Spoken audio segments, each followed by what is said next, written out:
So please permit me to remind everybody that this meeting is being live streamed as well as recorded via the internet, and then this recording is going to be archived for future viewing. Could all participants please mute themselves when they're not speaking in order to avoid background noise when others are speaking? And if a participant wishes to speak, please raise your hand. That's if you have your camera on, or use the raise hand function. Please ensure that all debate is raised verbally and not via the chat function for the sake of our recording. The use of that chat function should be reserved for any technical issues to alert myself or the Democratic Services Officer. So if we move to agenda item 1, which is apologies for absence, I believe we have one from Councillor Hanks. Have you had any other apologies, Mark? Just had a message from Councillor Franks, Chair, just to say that Councillor Johnson is running a bit late at the moment, but Okay. he will be hopefully joining the meeting at some point. But other than that, I don't know if members have any other apologies they wish to forward for the committee. No, can't see any hands. That's okay. Thanks very much. If we move to agenda item 3, that's our declarations of interest. Has anybody got any of those to raise? Sorry, Chair, just before that, Yeah. agenda item 2, minutes of the meeting held on the Oh! 19th of July. You're absolutely right. I was going to put that next. So the minutes of our meeting, which was the 19th of July, hopefully everybody's had an opportunity to go through them. If you have, and you all agree with what you see, can we have a hand to move, please? I'll move it. Thank you. Thank you. And also a hand to second then. I think Councillor Hamilton and Councillor Goodjohn. That's great. Thank you. Right then. So now we will move to agenda 3, which is the declarations of interest. Do we have any to declare for this meeting? No? No hands? Okay, that's great. Thanks very much. So then if we now move to agenda item 4, which is the reference from Cabinet that sat on the 20th of July 2023. This is the Financial Strategy 2024 to 2025. And I think we have Gemma Jones to take us through this report. Thank you, Gemma. Okay, thank you very much, Chair. So this is a reference from the Cabinet report, and this is very much a roll forward of the medium-term financial plan and budget strategy that we ended up with, that was taken to Council in early March.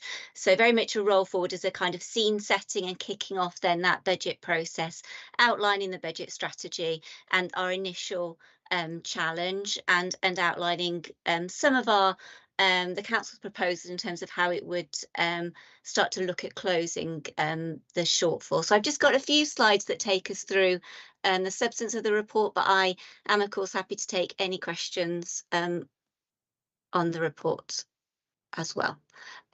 So in terms of the content of the presentation and the report, so just looking at the budget strategy, a little bit of a review of what the economic outlook is, was at the time of writing the report, and of course things have moved on a little bit since then. An update on the current 5-year position, and then just outlining the approach for the coming months.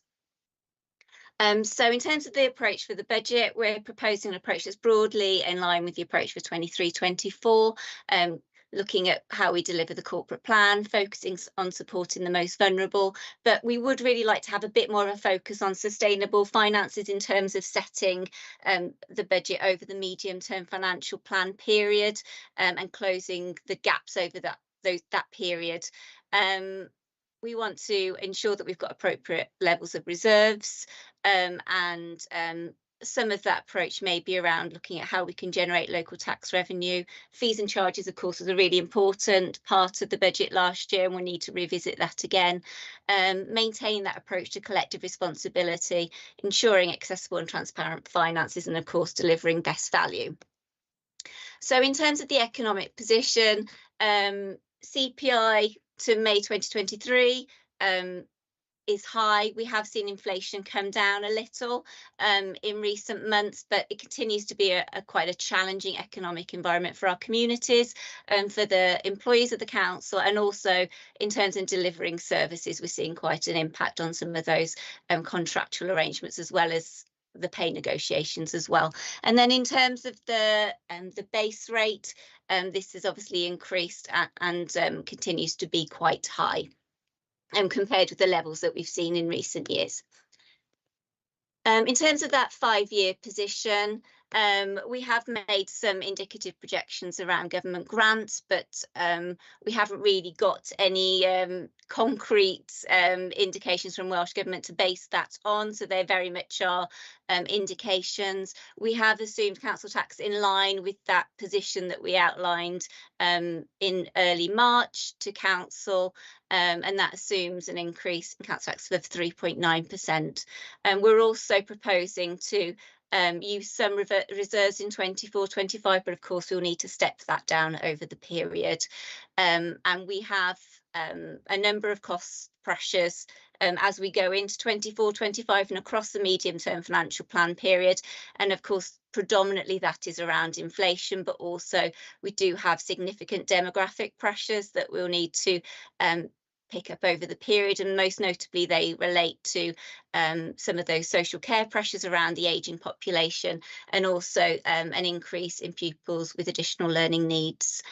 So in 24-25 our starting position is a shortfall of 6.4 million, and then we have some smaller shortfalls across the period.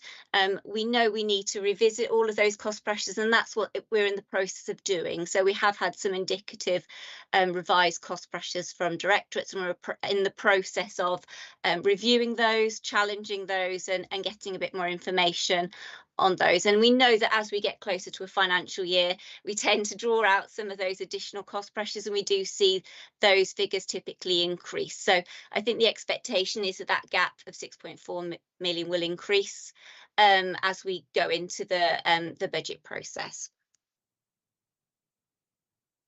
So in terms of how we can look to close that gap, we've talked about looking at potential funding and fees and charges. We'll need to revisit our savings framework, and we outline that as part of the 23-24 budget programme, but we also really want to draw out possible transformation themes, and we recognise that they may have a slightly longer time horizon, and that's part of the reason for wanting to pick these up earlier in the budget process, so we've got more time to think about and draw out some of these transformation themes, because some of the traditional savings approaches aren't going to help us close the gap in the long term. So whilst we'll need to draw out things like additional income and looking at some of the demand management and those procurement and workforce savings that we've potentially relied on traditionally, there's 5 transformation themes that we will be drawing out around target operating model, strengthening communities, service transformation, digital innovation, and economic growth. And we do have some reserves that are set aside for risk, investment and reshaping that we would be able to utilise potentially as part of any invest to save or transform schemes that we can identify. So those were the main points that I was going to draw out on the report, but I'm happy to take any questions. That's great, and thank you, Gemma. And I appreciate that we were at the end of last year, and even 2-3 months is a long time these days when it comes to managing finances. I can see, first of all, Councillor Franks would like to ask you some questions. So please, over to Councillor Franks. Thank you very much. Some will be a question, some will be a comment, really. Given the chaotic finances in Westminster, we only have to think a year away with the Liz Truss disaster. How strong can the 5-year projections realistically be considered? You know, I almost feel if we could work out what's happening over the next 5 years, we'd all be very, very rich. So this is not a comment about your professionalism. It's just the sheer volatility. But so that's really a background comment.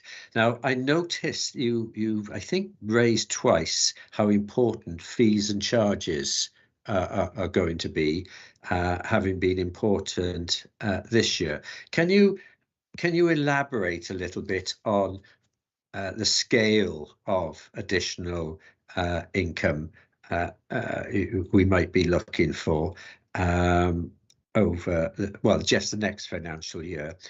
And there was, I think, 1.7 million of smoothing reserves. I've only recently become familiar with that phrase. So 1.7 smoothing reserves for this year, isn't it, or is it next year? But then nothing for the rest. That's interesting. And I hear what you say about 6.4 million deficit in the budget, which is likely to grow. Is that the point you made? But there's also a question. Some departments have to have additional resources because of demands. And I'm thinking of children's services, for instance, is just one, but also the dreadful state of our roads, and we've suffered quite a reduction in the highway budget. So I'm sorry it's a little bit all over the shop, but I'm sure Gemma can cope with that. Okay, so if I just take the questions, and if I miss anything, then please let me know. So in terms of fees and charges, I think it's that principle of ensuring that we recover the cost of those discretionary services. So it's making sure that those costings are really strong. Obviously, it's really important that we make sure that we do our equality impact assessments and really consider the implications of any increase in fees and charges. But I think the pressures are such in those kind of social care and education areas that we really do need to make sure that where there are discretionary services and we can recover the cost of services, that is explored. Obviously, you'll be aware that there are areas where we charge fees and charges where those are set nationally, and we haven't got discretion around that. Things like planning fees, where we charge for advice around drainage, for instance. So those are set nationally and we haven't got control over those. So it's about looking at where we've got discretion to set our own fees and charges, B, whether we're recovering the cost of delivering that service, and then also what the impact is in terms of unintended consequences of increasing fees and charges as well, and whether they have a cost elsewhere. I am in the process of pulling together some projections around how much any increase in fees and charges would generate, and that would be included in any report that comes forward in November. It doesn't tend to be an awful lot compared with perhaps the scale of some of our cost pressures, but obviously it's an important factor. So perhaps by repeating it, I perhaps place a little bit too much emphasis on it, Councillor Franks, but it's still an important tool nonetheless. In terms of use of reserves and smoothing, obviously, from a sustainability point of view, it's really important that where we're using reserves, it's because we have a plan to address that pressure long term. So I think some of the areas where we're planning on using smoothing reserves is around energy, because we were projecting that those energy costs would reduce, and so therefore, rather than making savings elsewhere, we intended to use reserves to smooth out that bulge in the cost. Similarly, but slightly differently, we propose to use reserves around some of our homelessness cost pressures, because we have a rapid housing strategy that we would hope over time would bring those pressures down, and therefore we feel that it's sustainable to use reserves to meet that cost pressure in the short and medium term, because over time we have a strategy to address that pressure in other ways. So that's why you're seeing that use of reserves stop. It's because where we've planned on using those reserves, we're expecting either that cost pressure to have fallen out or that strategy to have taken effect. Also, another factor will be because the value of our reserves will have reduced in accordance with the use of the capital programme, but also because we'd have used it to smooth out some of those pressures. So there's two factors there, but I suppose we're happy to review the use of reserves as part of the financial strategy, but it is important that where we are using reserves, we have a plan, like an exit strategy about how we're using those reserves. In terms of cost pressures, yes, you're absolutely right. There are areas where we have demand-led cost pressures, and a lot of those are, you know, we're obliged from a statutory point of view to put that additional resource in those areas, and we also need to link those cost pressures to what we're seeing in this year's revenue budget.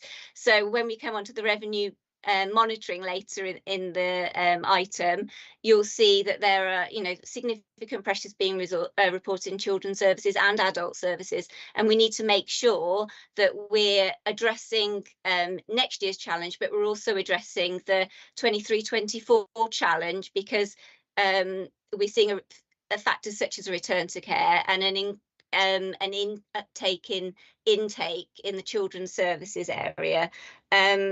So that will absolutely have an impact on our cost pressures, as will what happens with pay negotiations as well. That would also drive up some of our cost pressures. We need to review things like energy costs as well. Have I answered your questions, Councillor Franks, or is there anything else you wanted me to pick up there? Well, you've done a flipping good job there, Gemma. The only thing I would say, and I might have forgotten to ask, about the savings that we were supposed to be making, and I think somewhere there's a question mark of whether those savings are being achieved. So in 23-24, there are absolutely some savings where we have some slight slippage, or we, having explored them further, don't think that it's they're achievable, or that it's wise to pursue them because there might be some unintended consequences elsewhere. So as part of the coming weeks of the budget process, we will be picking up the 23-24 savings position, looking at the savings that are already factored in for 24-25 as well, to make sure we're on track and those are still achievable, and then trying to identify any potential areas for transformation and any potential additional savings ideas that we can pick up. And that will be happening in the coming weeks, and we'll be hoping to bring some initial indications around that as part of the November report to Cabinet. I think that will then come to scrutiny in December. Okay, thank you, Chair. Thank you, Gemma. Thank you, Councillor Franks. We look forward to seeing that in December, Gemma. I think Councillor Carroll, your hand is next. Thank you, Chair, and thank you, Gemma, for the presentation. Just a question in regard to one aspect of the report, and that's the Welsh Government grant. And I note that the Cabinet have committed to, or at least recommended, the recommendation that was agreed, committed the Cabinet to lobbying the Welsh Government for an appropriate settlement. I note the reference to indicator-based assessments and the funding formulas.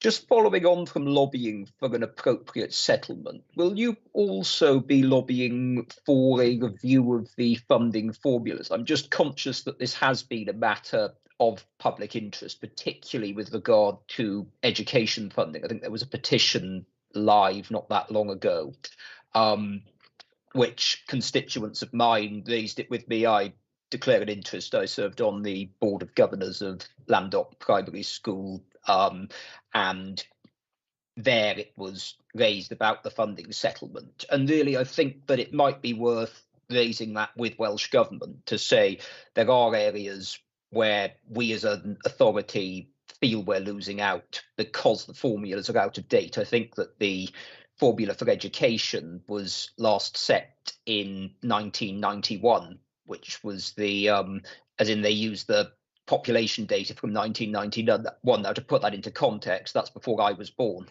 and so it's a long time ago, shall we say. So it was just a question as to whether that would be reviewed or raised, sorry, I should say. I think there was a commitment as part of that officers would reach out through their networks to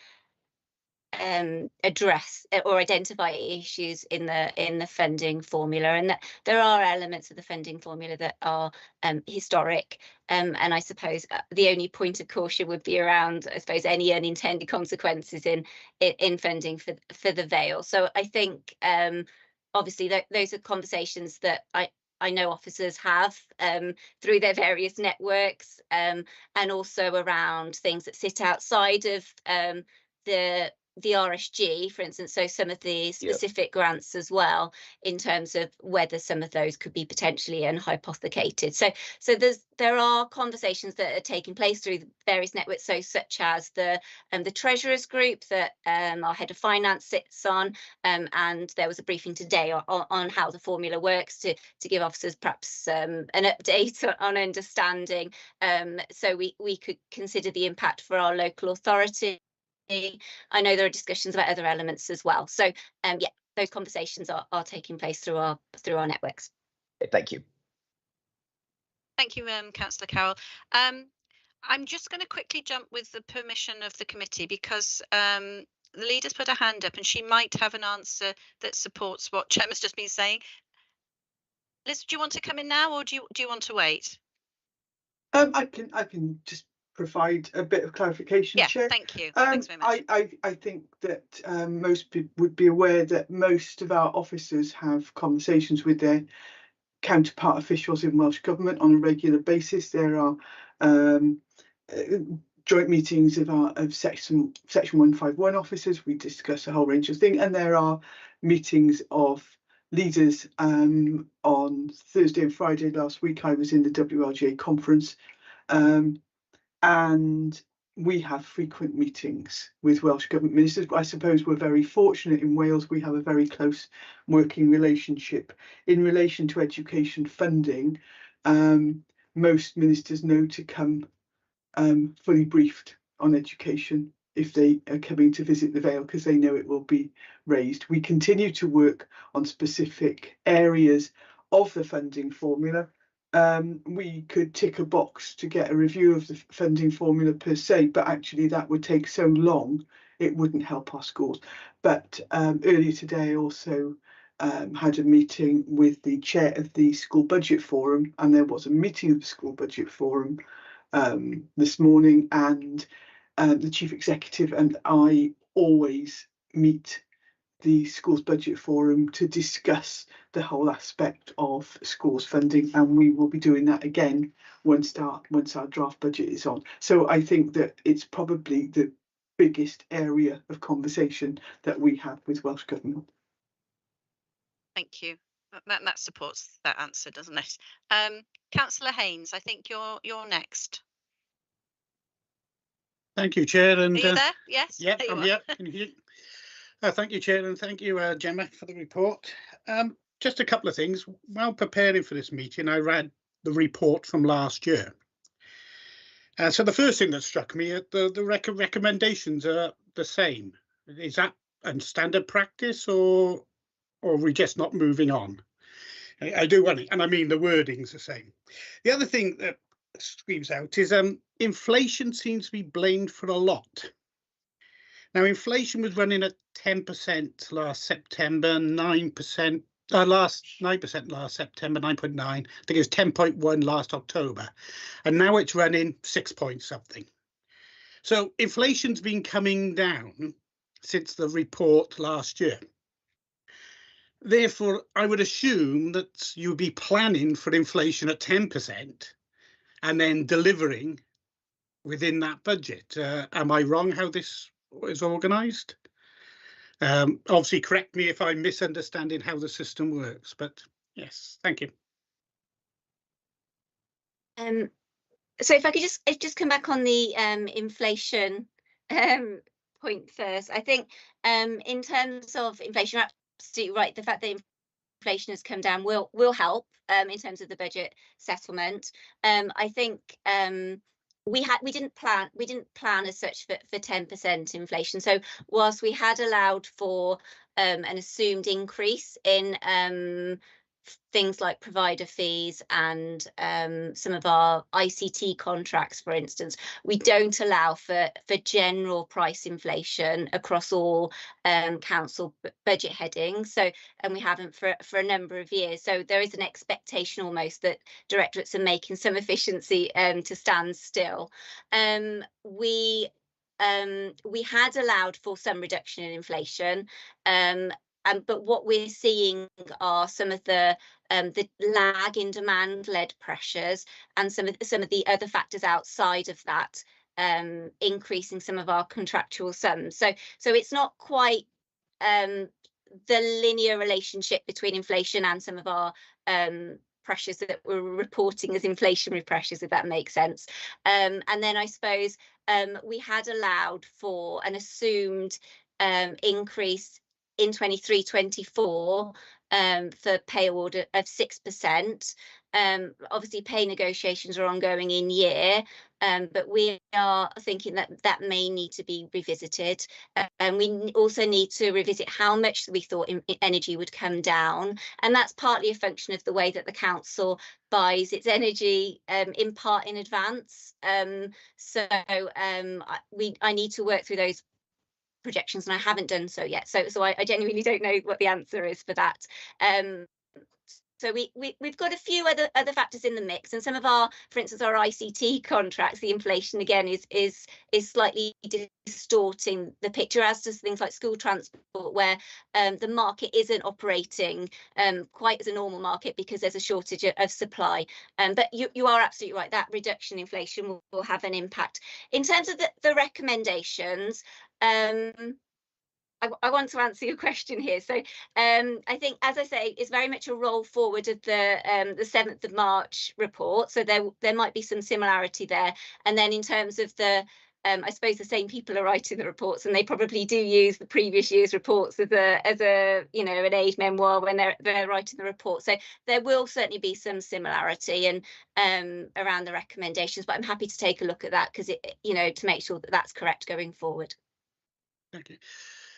Chair, if I may I come back in on something that the leader said, so not Gemma? Surely not asking for something takes longer than asking for something. So if we tick the box and ask for a review of something, it's more likely to happen than not asking for it. I can't see why we wouldn't do that. And that's obviously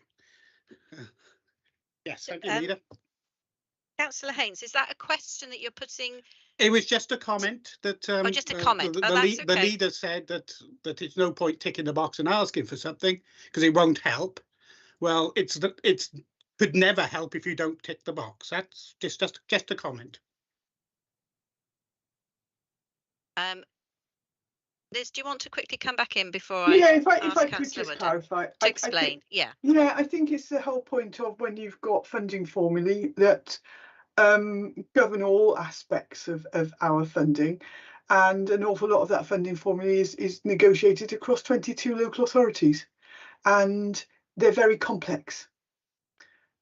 And if you rather than looked at some of the specific anomalies that were affecting us and look to work towards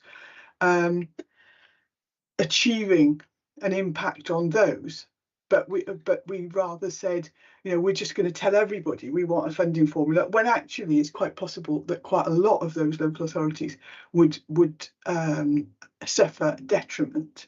Then you, apart from having to go through all the arrangements of completely reviewing a very complex funding formula, it is quite likely that there would be dissent within the 22 local authorities. So looking at it from a purely pragmatic base, if we want to have an impact on our budgets, we as we have done, we look at exactly where we could gain effect, and we lobby to that effect.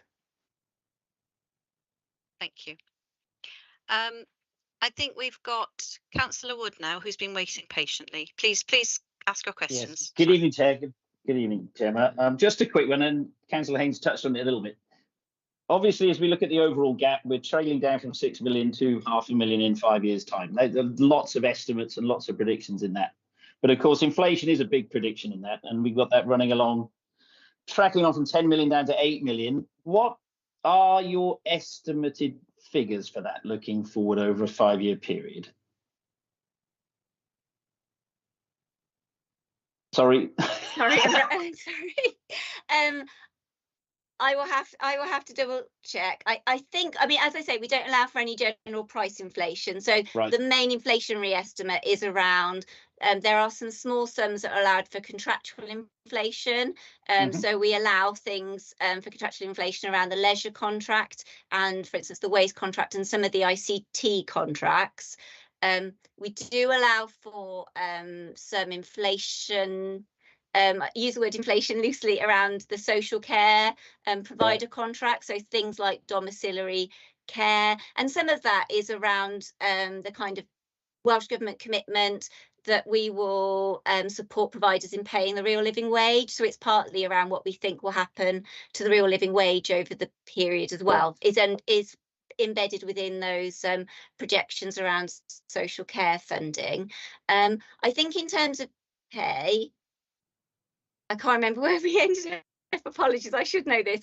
I think it was 2 or 3%, but if you don't mind, I will go away and confirm it and come back. That's all right. Over the 5-year period. Certainly, for 24-25, we assumed 3%, and we are going away and looking at that again. Right. But okay. we also compare our projections with obviously the other 22 local authorities. We do tend to share our thinking about these things, so we will triangulate those thoughts to make sure that we're being consistent with the thinking across the other local authorities as well. Okay, and if just one more quick one. Obviously, we've got a rather large number for other pressures this year, and then it trails to 0, and we're obviously hoping for a small deficit in 5 years' time. Is that because you only have a 3-year look ahead for it, or are these extraordinary pressures? I mean, obviously it's 2 million quid this year, which makes up 2 million of the 6. You understand what I mean? It's a very large percent, and it's other. I think part of that is around us addressing emerging pressures, and obviously we've got a far clearer idea of what those emerging pressures are for next year than we have in 4 years' time. So I think and people are perhaps more likely to report where they think grants are falling out, or where there is an emerging pressure where we've got to deliver something or provide. We're opening an additional resource base, for instance, to address some additional learning needs additionality. So I think it's we need to get better at planning in the medium term. I absolutely accept that, because I think we tend to have a big uplift in our cost pressures for the following year. But I also accept that we have a far clearer idea of what we need the closer we get to the period. So it's probably finding a balance between the two, because we don't want a lot of kind of spurious cost pressures included that distort the projections and make it seem far worse than it is. But we want to be able to plan further ahead. Yeah, I mean, the reason I'm saying it is, of course, we could all say, well, in 5 years' time, it'll all appear to be pretty well close to balanced. But yeah, there's a lot of zeros in the last 2 years there, and it's something that, yeah, I was just trying to get a handle on it. Thanks very much. I think, Councillor Wood, it is a bit crystal ball, isn't it? I mean, we can hope in the next few years for a bit more stability and perhaps a more sensible government in Westminster, but we just, there's only so much, I guess, that we can know, and those are the things that Gemma said about, living wage and all of that kind of thing, but it's difficult. Councillor Goodjohn. Yeah, can I quickly help Councillor Wood out by pointing to paragraph 2.63, where this is all set out, and one of the main reasons it states is because of the new policies regarding homelessness from Welsh Government and the plans to deal with the housing crisis that continues to affect us all, quite frankly, and our rapid rehousing plan is working towards solving some of this crisis. quickly, I wanted to ask, mostly for the public record, because I know I did ask you before, Gemma, on the pay awards, how much of the inflationary pressures for 24-25 is coming from the pay award? Absolutely, it's 3.5 million is currently included in the inflationary pressures for pay award. That is in the process of being revisited at the moment. Obviously, that includes assumptions around teachers' pay that were updated in February, but now need to be revisited. Assumptions around what we thought pay was going to look like in 23-24. That's obviously still being negotiated, and also assumptions for 24-25 that again need to be revisited as well. Thank you. Thank you, Gemma. Anybody else want to ask any questions now on what we've just been discussing? No? Okay, that's great.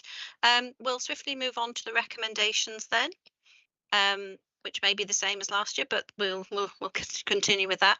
Now, these are that this report has been referred to Corporate Performance and Resources Scrutiny Committee for review of this financial strategy, and that included the proposed approach to defining and developing the next iteration of the reshaping programme, and also the assumptions that are made on the costs and the funding of that medium-term financial plan refresh. I don't think we've asked lots of questions, but I don't think we've actually got any particular recommendations to go back to Cabinet. So we'll look for a hand to move on this particular topic if we could. Thank you, Councillor Hamilton, and to second it, Councillor Goodjohn. That's brilliant. Thanks ever so much, everybody. Right then, let's move swiftly on to agenda item 5. This is another reference from Cabinet before we broke for summer on the 20th of July. This is the draft capital strategy 24-25 and the initial capital programme proposal. This is from 24-25 all the way to 28-29. And I think Gemma's here again to take us through this report. So thank you, Gemma. Okay, thank you very much. And again, this is very much a roll forward report of the report that we had in early March at full council. In terms of capital, it has been updated for some of the slippage we saw as part of the outturn position, and also there has been the inclusion of the non-treasury investment strategy, but as a pipeline scheme. So just to clarify, because there have been some questions at other scrutiny committees about where things are shown as a pipeline scheme, and all this means is that the scheme has been included for planning purposes, but it's still subject to a business case. So it allows us to ensure those estimates are included in the revenue budget, the treasury management strategy for planning purposes, but the scheme hasn't yet got full approval until that business case has been approved. And so, for example, so the St Richard Gwyn scheme was subject to some feasibility works and an approval by business case by Welsh Government, and therefore it was included as a pipeline scheme within the programme for planning purposes. So just to share some slides on the capital strategy. So as you said, this includes the capital strategy and the initial capital programme proposals for 24-25 to 28-29. So Appendix 1 of the report that went to Cabinet includes the capital strategy. And this is a very large document, and a lot of the content is set out by CIPFA in terms of the guidance. The outline capital programme, apologies. If I go through my slides, I'll get to that. So the capital strategy obviously is looking at a longer view. So we're encouraged to look at capital in the medium to longer term. And obviously some of the borrowing decisions we're making there can be over 50 years. So it's really important we're looking at that longest perspective when we're planning for capital. It's very difficult for us to predict what our capital resources are likely to be. And also, obviously, in terms of some of the inflation around the delivery of schemes as well, that's really distorted what we're able to deliver within the programme. We do have quite a good idea of what our funding for capital will be like in 24-25, but we have no projections beyond this point. So very much estimates at this stage in terms of general capital funding. This slide sets out the 5-year capital programme. Obviously, in terms of the spend, there are some quite big elements that make up these sums. So in terms of learning and skills, there are some of the sustainable communities for learning schemes in 24-25, and then in terms of housing, that's obviously governed by the housing improvement programme that we set over 30 years. You can see the pipeline schemes, and they now include that non-treasury investment strategy, which is profiled as 3 million in 24, 25, 25, 26, 26, 27 and 27, 28. The majority of the other spend across the other directorates is asset renewal type sums, so allocations for resurfacing, for schools asset renewal, social services asset renewal, etc. We've got a rolling allocation for disabled facility grants and barrier regeneration partnership. We also have some profiled expenditure for City Deal. There are some allocations that were made as part of the 23-24 capital programme. So there was an allocation, for instance, for bridge structures for some works that are required there, and also a 3-year allocation for social services investor save schemes. And we're in the process of starting to talk about what those schemes might look like and how they can support the kind of transformation that we're hoping to see within the social services service. In terms of the, sorry, gone on an extra slide. In terms of the funding of the capital programme, obviously we use that general capital funding that we get from Welsh Government, but there are lots of other sources of funding for the capital programme. Section 106 sums, grants is largely sustainable communities for learning, but there are other grants included as well. We use reserves, and unsupported borrowing is also utilised, but obviously there is a revenue cost attached to that then has to be reflected in our revenue projections. In terms of next steps, we're currently out asking directorates to look at what their capital bids are likely to be, and we've asked those to be returned in October. In November, we will be taking those to Strategic Insight Board for review and discussion, and then the capital report would be coming back to Cabinet and Scrutiny in January 2024. So once we've got an idea of the provisional settlement and we've done that review and refinement of capital bids, there would then come some proposals that would then go out for consultation to allow us to hit the kind of deadlines for setting the budget then. So those are the key points I was going to draw out on the capital strategy, but again, happy to take any questions. That's great. Thank you, Gemma. And Councillor Franks, you're first. Please fire your questions. Thank you. I would like to focus on the capital bids on page 9 relating to resurfacing asset renewal. Now, the sums that have been put in there are very, very small compared to the demand. Perhaps there's, in addition, revenue expenditure to be added to those figures. But for my understanding of the state of the highway network, this will hardly touch the sides.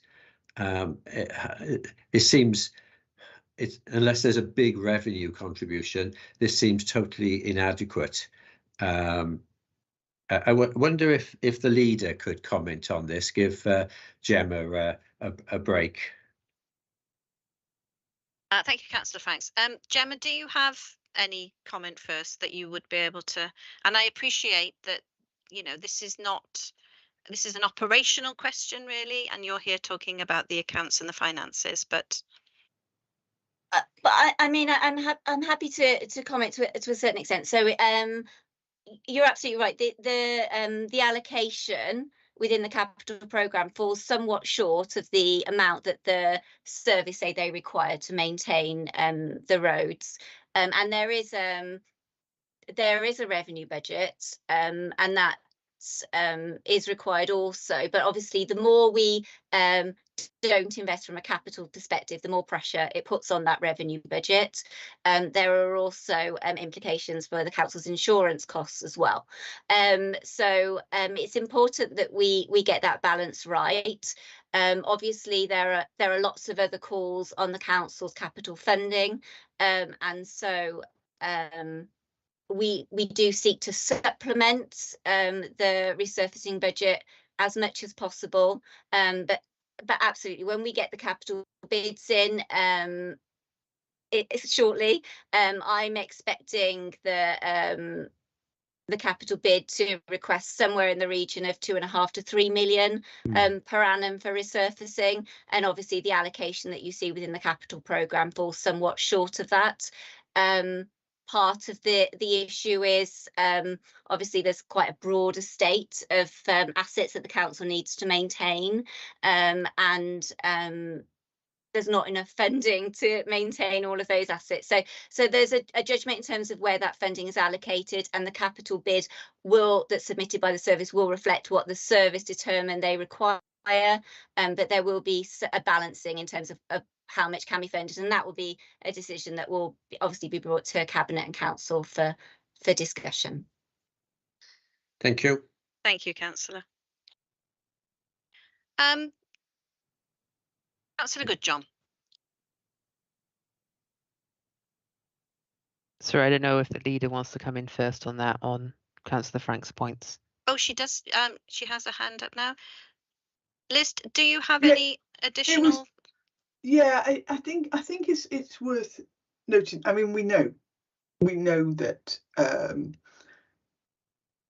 roads, etc., funding is necessary. We're talking capital, that would be resurfacing. The revenue would normally deal with the potholes, but there is some extra that's gone in recently. I think this is a conversation that we had last year in the budget setting, and it's one that we'll have again this year, is that there is a level that's statutory, and then there is a level at what we would like to do. Our financial strategy that we've just discussed is one of protecting our most vulnerable, and that's social care and education. So then you have to look at the rest of it, and as Gemma said, we can't pretend that everything in the garden is rosy. So these are discussions that we will have when we have a draft budget to look at, when that budget is refined, once we actually have a draft settlement from Welsh Government, as to how our council tax ends up reflecting what we feel are our priorities. And I know that last year I said, well, if you want more, if we're not going to cut other things that we're doing, then we need to look at whether or not 1% brings in 850,000. And those are the sorts of difficult discussions that we have to have over the coming 6 months or so, to decide what level of services we can afford to provide, until we know the settlement that comes from the UK government down to Wales, and subsequently the settlement that comes from Wales to us. We're just having to do our best estimate. Thank you for that. Councillor Goodjohn, would you like to ask a question? Yes, sorry, Chair. First off, I just wanted to say thank you regarding the new building for St Richard Gwyn Secondary School, because I think it's going to be remarkable to see the 21st century school scheme finally come to St Richard Gwyn, and I think it's going to be of incredible value to all of the students there. And please correct me if I'm wrong, but I believe that is the final secondary school to have a new building in the 21st century school plan. So that is incredible to see the plan come to fruition. I know it's still in the pipeline, but that announcement has been very welcome, and that would also, of course, be part of our new schemes on having zero carbon schools, and that scheme, as part with the Welsh Government, has been absolutely brilliant with our net zero targets. I also wanted to mention the Welsh Housing Quality Standard. The amount of funding has, I believe, been substantially increased for this year, and that is reflective of our target to reach EPC A rating for all of our social housing by 2030, which I think would also be an enormous step forward in terms of our infrastructure for reaching net zero. I also want to finally add that this includes a huge amount of low or zero carbon homes as part of new buildings as part of our scheme. And I mentioned earlier about our rapid rehousing strategy and that there is a huge amount of work being done, whether you see it or not, on all of these issues from education to housing as part of an extremely radical but sensible capital scheme. And I think there's a lot to be said for that on a day that we're seeing some people rowing back from net zero commitments that the council has afforded. I do apologise, that was more of a comment than a question, but thank you, Chair. That's okay, comments are fine too. Councillor Haynes, you're next. Thank you, Chair. You'll find I won't be patting myself on the back for doing nothing or something or etc. Or talking about things that really should be talked about in the council meeting, not scrutiny. But anyway, my first point, if you don't mind me saying, just in advance of it coming out, the non-treasury investment scheme worries me. I'd just like that on record. I know Gemma's probably more afraid of the risks, but it just worries me. But I'm sure finance will be on top of that. My question really is for clarification of the capital budget. Is there any capital budget on RAC? Obviously, there is going to be some capital if we do have it, and I do hope we don't, but if we do, there is probably going to be some capital implications, and I can't find any comment of any mention of it in the report. It might be subject to another section, but thank you. Okay, Thank you, Councillor Haynes. Okay, so I'm expecting any RAC implications. I think we're currently exploring the extent of any RAC within the asset base. So I don't have any, I was going to say concrete, any firm kind of picture of what that implication would be. But we're looking at working for bid, and obviously that would be reviewed as part of the capital bid process. So obviously, if we need to act quicker, we absolutely can do. But there are no inclusion in this capital strategy around that, and that's partly a timing issue, because RAC wasn't perhaps as firmly in all our kind of expectation at the time that this report came to Cabinet. So, but that absolutely will be reflected as needed, and that's something that officers are working on at the moment. In terms of I apologise, Councillor Hayes. The first part of your question. It was a comment more than anything, okay, Gemma. That's fine. It's more okay, my brilliant. concerns. Thank you. Yeah. Okay, thank you. Thank you, Gemma. Oh, in terms of non-treasury investment strategy, I did just want to say that absolutely where we need to bring external advice and support in, because obviously we are, as officers, that kind of commercial side of investments isn't our kind of daily bread and butter. We absolutely need to do that. I obviously, there are no kind of proposals that I have in front of me in terms of what the kind of non-treasury investment we would be considering, but obviously as a council we're generally very risk averse, and I would expect that general approach to be continued to the non-treasury investment strategy as well. Thank you, Gemma. Thank you, Chair. Thank you, Councillor Haynes. And I think at that point it might be a good idea to comment on what I think would be helpful for this committee, Gemma. So I know that the SIPFA revised codes of practice came out in December 21, and that we have to formally adopt this in 23-24 for our reporting. Now, there were a list of things there, some things which maybe are quite easy to understand, but I think it will be helpful for committee to have a session on what all those changes are and what impact that has on our reporting, so we know what we're looking at. Do you think that could be something that we could arrange? Yeah, absolutely. I think that's a really good idea. Yeah, definitely happy to arrange a session on that. And certainly if there's any other sessions that members feel would be helpful in terms of dealing with these strategy reports, we're absolutely happy to do any of those. That's great. Thank you, Gemma. Councillor Carroll, would you like to ask your question? Yes, thank you, Chair. It's just to touch on what Councillor Franks said about the road resurfacing budget. And the leader did actually partially address this in her answer, where she made the distinction between capital spend, i.e.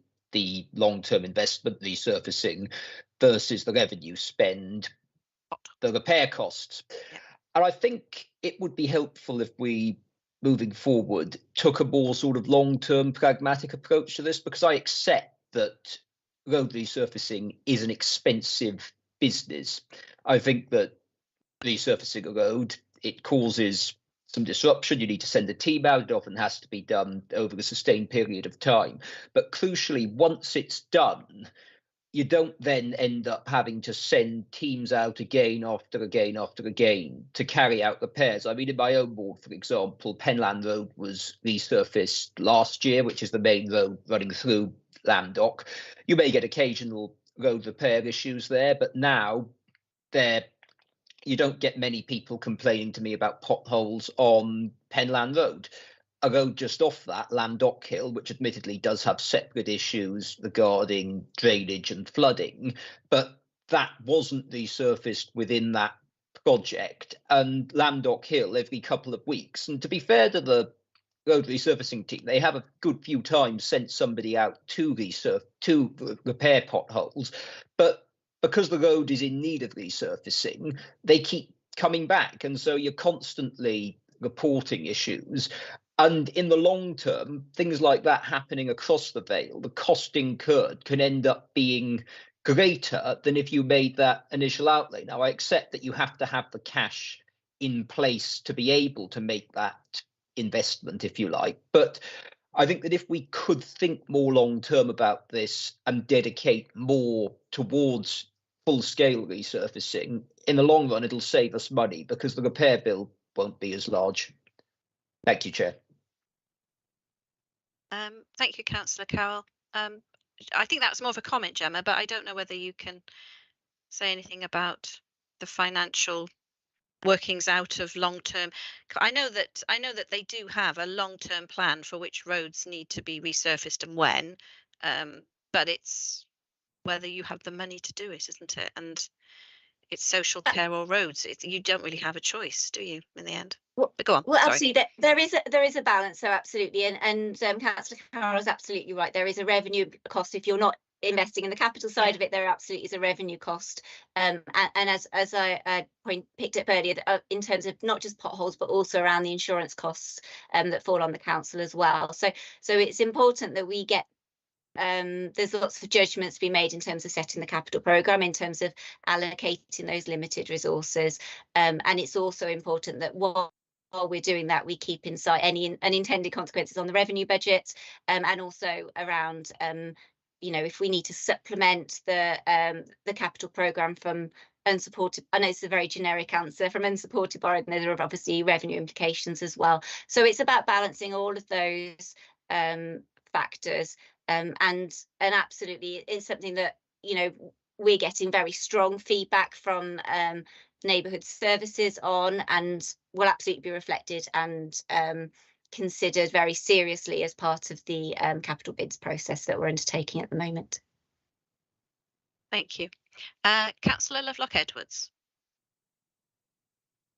Yes, thank you, Chair, and thank you, Gemma. And I want to place on record my thanks to you and the rest of the team, because obviously a lot of time and effort has gone into producing these reports and obviously trying to explain the position to someone like myself, because it seems that from some of the comments that have been made earlier is almost as if it's implied that it's a finger in the air situation, and I know that's not correct. And I think that we need to sort of be mindful of this situation. And would it be fair to say, in relation to the comments that have been made, that as part of your job that you are looking across, sort of not just across the other authorities in Wales, but looking across to the authorities in England, and that we are not in a unique position here in terms of the difficult decisions that we're having to make. And that I assume that you are seeing or certainly hearing from colleagues across England and Wales of the similar discussions that they're having to make in terms of roads versus care versus schools versus social care, and that you are working proactively rather than second guessing in terms of what your budget and what decisions you're going to have to make, not just now, not just next year, but for the next 5 years, which is based on knowledge and expertise that's gathered from across England and Wales, and you're not working in isolation. And I think it's important that comes across, because there are going to be individuals from our community who may well listen to this meeting, maybe not tonight, maybe next week, maybe a few months from now, and it's important that they understand that the decisions made and how we reach those decisions, and the reality of making difficult decisions, because trust me, I know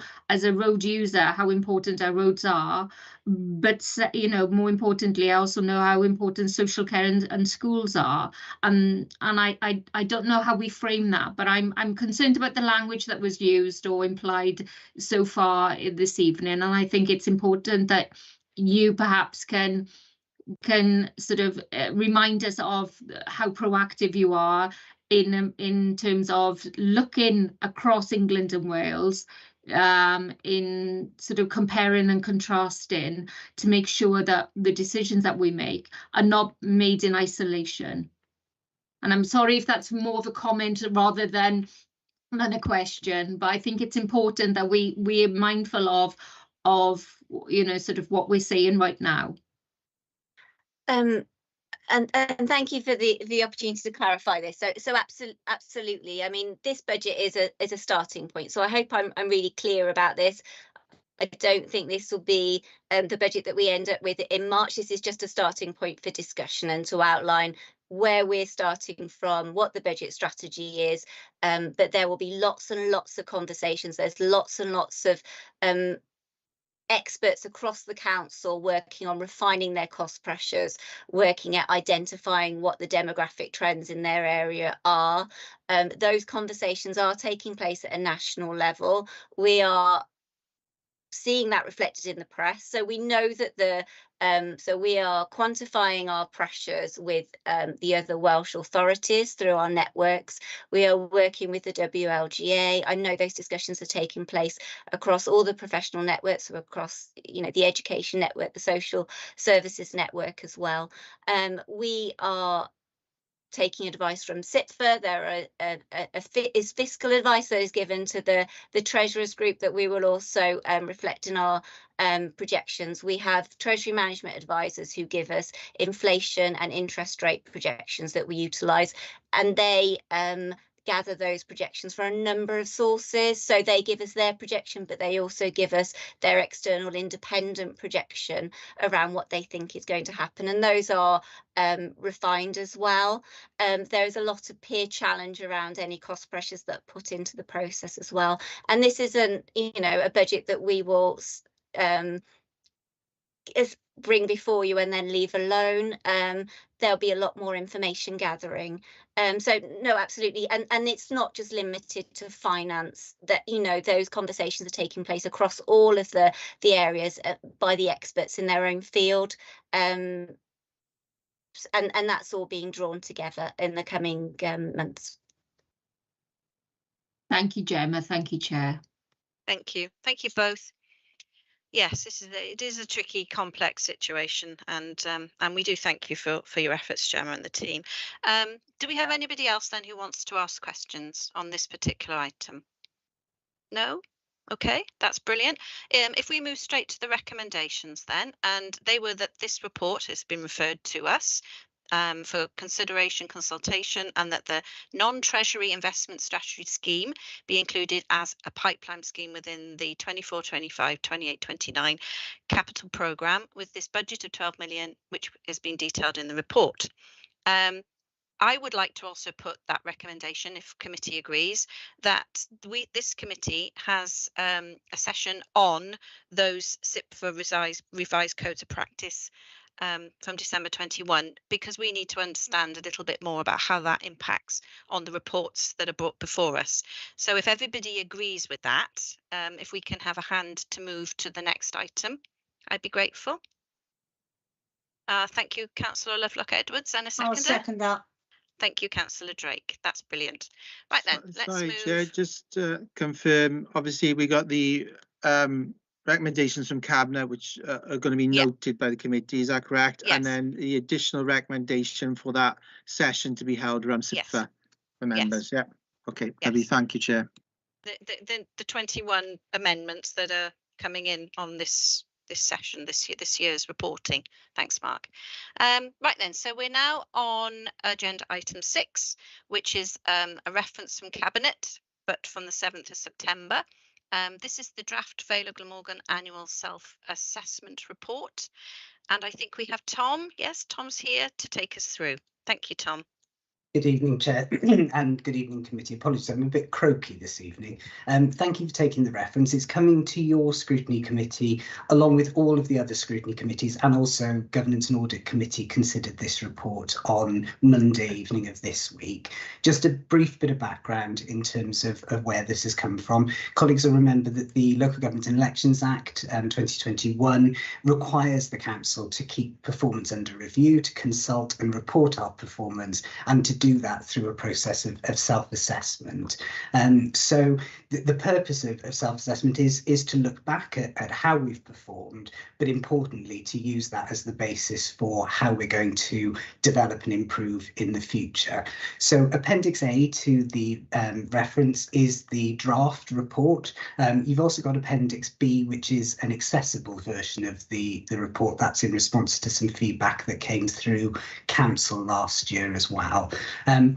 The report itself is a position statement on our performance as an organisation in the past year about delivering the priorities that were set out in the annual delivery plan. And as colleagues know, they're aligned to the 5-year corporate plan.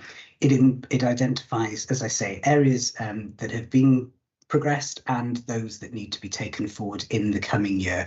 And just for members' information, the things that get identified in the self-assessment form a really good basis for our draft annual delivery plan for the coming year. So it shows the kind of cycle of this work and how it informs our priorities.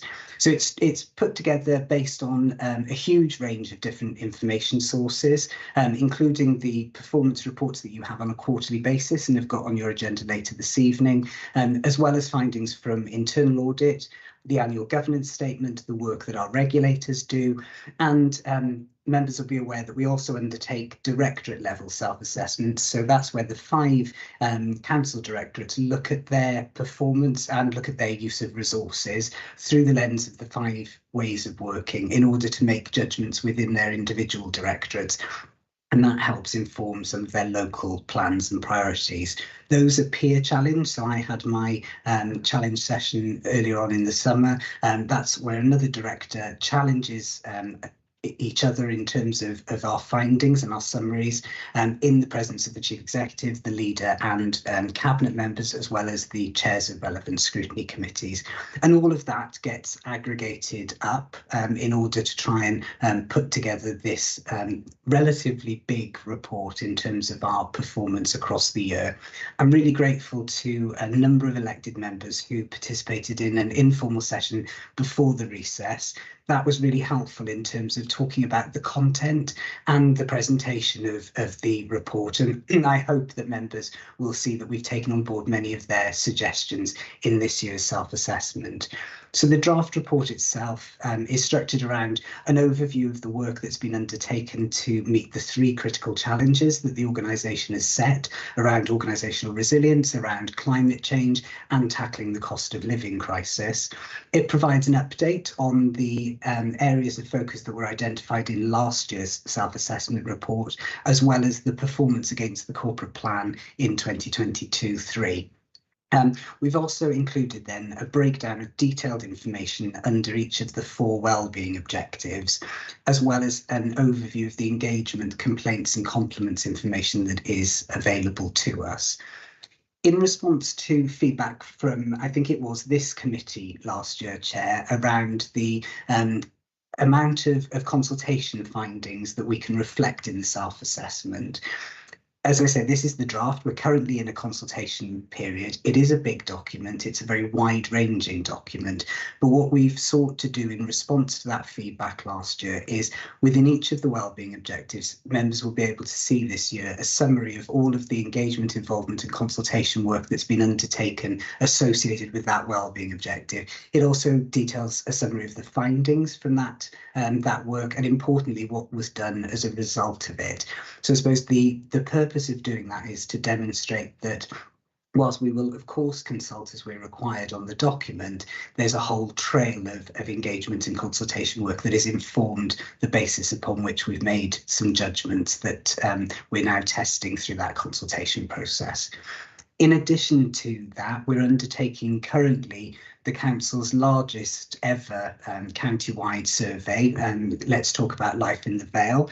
We've got a very, very healthy response rate to date, but I'm very keen to take the opportunity to ask elected members and others to share the information that's available widely on our social media feeds and that we've provided directly to elected members.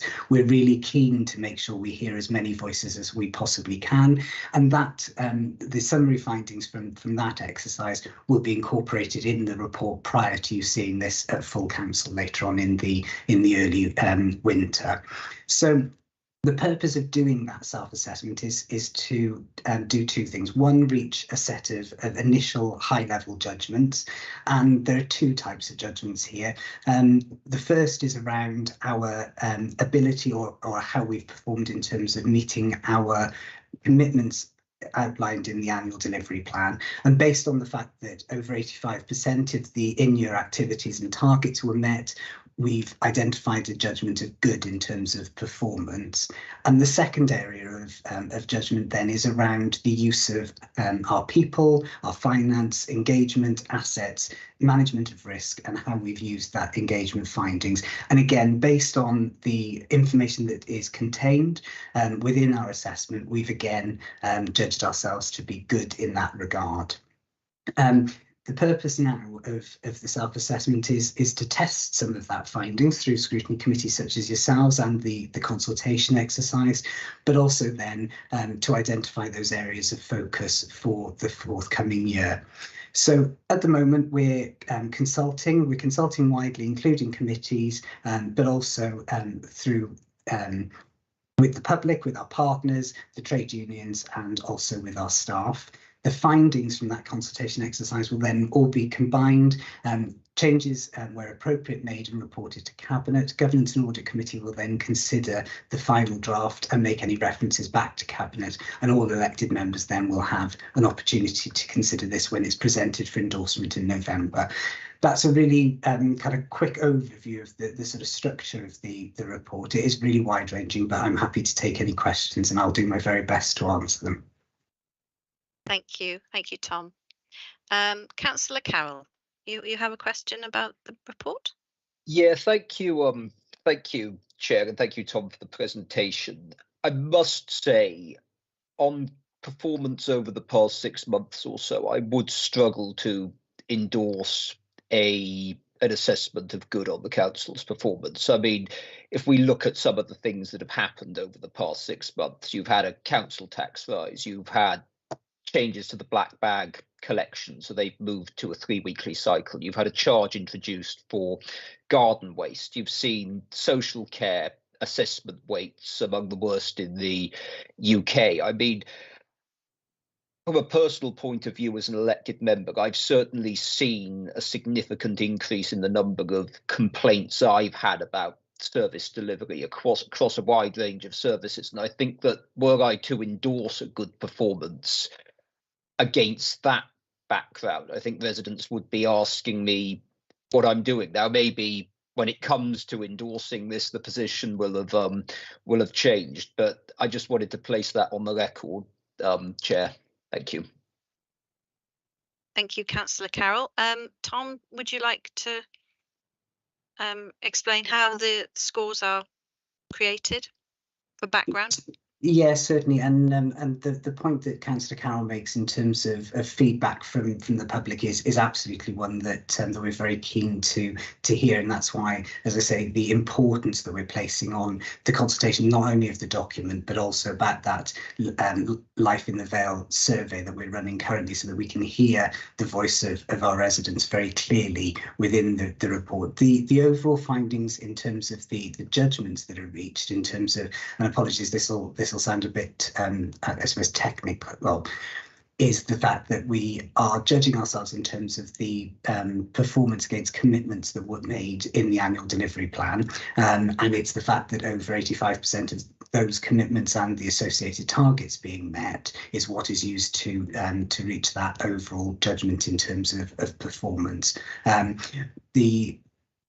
I think the opportunity for elected members in terms of the direction setting now for 24-25 in terms of the annual delivery plan, and in parallel with considering this report at council, will also be progressing the ADP for next year.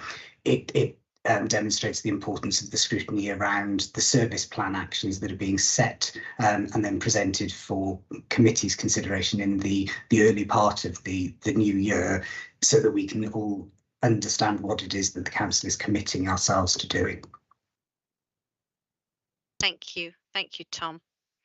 Councillor Haynes, would you like to ask about the report? Yes, thank you, Chair, and sorry, it's me again. First off, on the positive view, I really like the layout. I think it's easy read. I think residents will understand the data easily. You're getting across the information very well, and I'm impressed with that. It's a bit long, but it is what it is there. I would just like also to state for the record as such, not really a question, Tom, I'm afraid. It doesn't reflect what I hear from residents. Residents aren't as happy with the service as the Vale is as happy with the service, is the best way I can put it. Obviously, no, people don't come up to us to tell us good points, but yeah, I think more needs to come into it to reflect residents' viewpoints. Thank you. Thank you, Councillor Haynes. Councillor Goodjohn.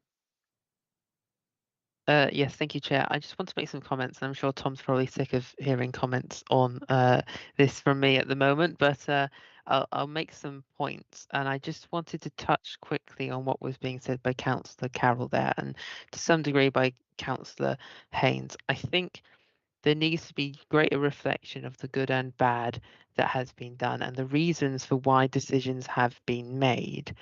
I think whatever you think of the waste changes, there have been reasons for it, and one of the big reasons for it was the recycling rate, which we need to improve because we don't want to be fined by Welsh Government, because we want to keep our money for ourselves for public services to the residents of the Vale. That's what we want. That's what we all want. So we want recycling rates to be high enough that we don't get fined. Very simple stuff. We want to improve the environment. We want Project Zero. We want to hit our targets of 2030. That's what we want. So therefore, these are the measures we have to make.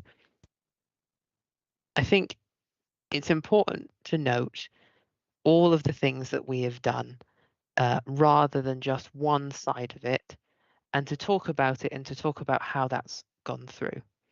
I'll give one example.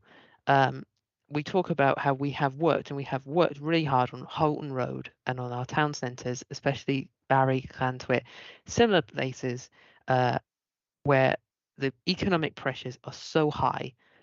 But we have seen recently the announcement about Wilko, for example, how our town centres continue to get hit by the economic crisis and the work that we're doing.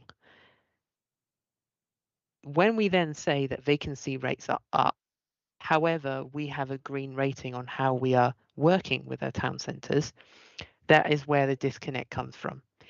It might not be us that is doing it, but to just see a green rating and then the figures are getting worse, that is where the disconnect is coming from. I just think there needs to be a bit more explanation as to why, as to the reasons, and you've got a list of reasons, which is fantastic, but there needs to be more explanation of what's out of our control and the reasons behind the decisions that have been made. That's all I would add from my previous comments at governance and audit. I would just finally also like to clarify at governance audit, I talked about the risk of Project Zero. This is the risk of us failing Project Zero, of our not hitting our targets, because of course it is a huge undertaking to make. However, Project Zero is a project that will eventually make the council a huge amount of savings that we can then pump back into public services, because it's energy efficiency, not only for us, but also for our residents within social housing, for example.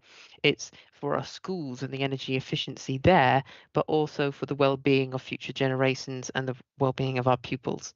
So there's a huge amount of positive here. For example, the youth council work, the engagement work, the enormous level of a number of surveys that have been done to properly gather everyone's views and to be properly represented is fantastic, and it's amazing to see.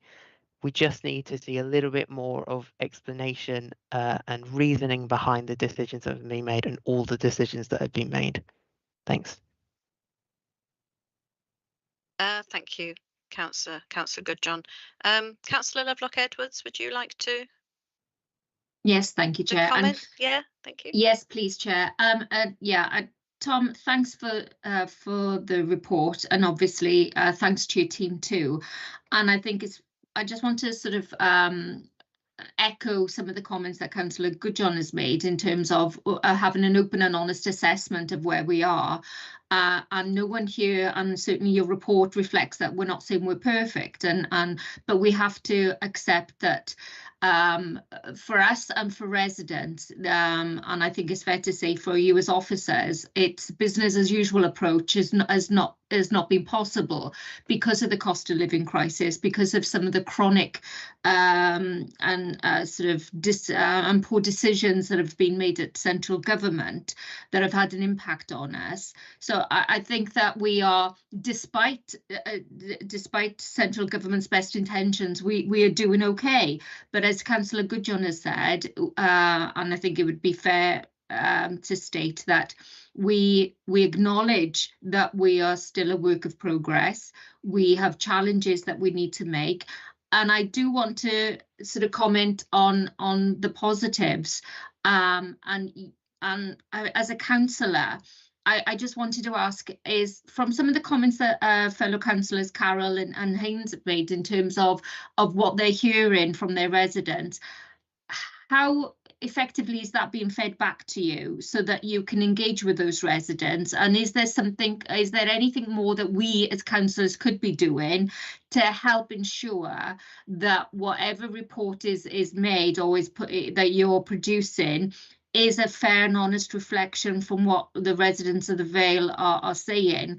Because sadly, I'm fearful that we are only seeing the negative, because a number of residents that I've met with, including this week at a Neighbourhoods Watch meeting, were very positive about the council. And I think that also has to be fed back to you too. And I'm just curious as to sort of what more as councillors we should be doing to give you a wider picture of what residents are saying, good, bad and indifferent, because sadly there are a large number of residents who don't engage with us for whatever reason. And I just wanted to get some feedback on from you as to what more we as councillors could be doing to help shape that plan, to ensure that we are giving you honest feedback from the residents and it's not just the negative. Thanks. Thank you, Councillor Lovelock Edwards. Tom, do you want to give us some advice? Give us some advice as councillors. How can we help you? I wouldn't be so bold as to give advice, but I can, if I may, address Councillor Lovelock Edwards and Councillor Goodjohn's points kind of combined, if I may. I think there's a real opportunity in terms of the the next version of this report, when we get to a final version, we'll be reflecting, as I say, that Life in the Vale survey and what residents are telling us through that, but also to look at embellishing or building on that section of the report as well, in terms of some of the major issues that residents and others have been talking about with us in terms of social media. We'll also be able to pick up perhaps some of the themes around particular issues that formal complaints have been made around. I think it's important to note that at the moment the report has information around the formal complaints process, but that doesn't necessarily get a feel for the kind of interactions with the council outside of that formal process. So I've made a note here in terms of some of the work that I think is really possible in the next sort of 6 weeks or so, where we can look at some of those things. What are some of the major decisions that have been made in this period? What are some of the things that people are contacting us through the contact centre? What are people talking about in terms of social media? And perhaps also, I'll speak to my colleagues in the press team. What are some of the big items that are being discussed in print and also through broadcast? So we could maybe get some of that feel into the report as well. So that I hope would add something in terms of the points Councillor Goodjohn was making. And the question that Councillor Lovelock Edwards raised around what more could elected members do, you absolutely can share that. Let's talk about Life in the Vale survey. That's a really, really strong opportunity for many people. I know some elected members have been very proactive in sharing and encouraging residents to complete that, and we're very grateful for it. We have got the Champions Network, where we're bringing those elected members who are championing particular communities within the Vale and their interests, and that's a really good conduit in order to hear the kind of voices of residents. When we come on to the performance report later on, Chair, I've made some changes to the format, again in feedback from elected members, in terms of emerging areas of concern. Now, that's intended to be in terms of things that as officers we're identifying that perhaps are emerging and that we want elected members to know about. I do wonder, though, if there's a bit of an opportunity for that to be a two-way process.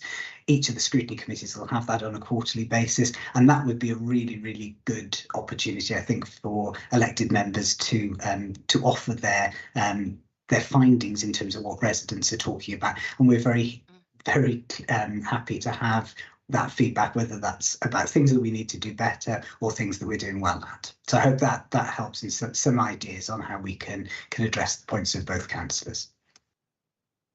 That's great, thank you. And I think it's worth remembering that this is a work in progress, isn't it, as well? It's not a finished piece of work. And the views on the judgments, as expressed by Councillor Haynes and Councillor Carroll, I think we need to be clear what we are actually scoring on.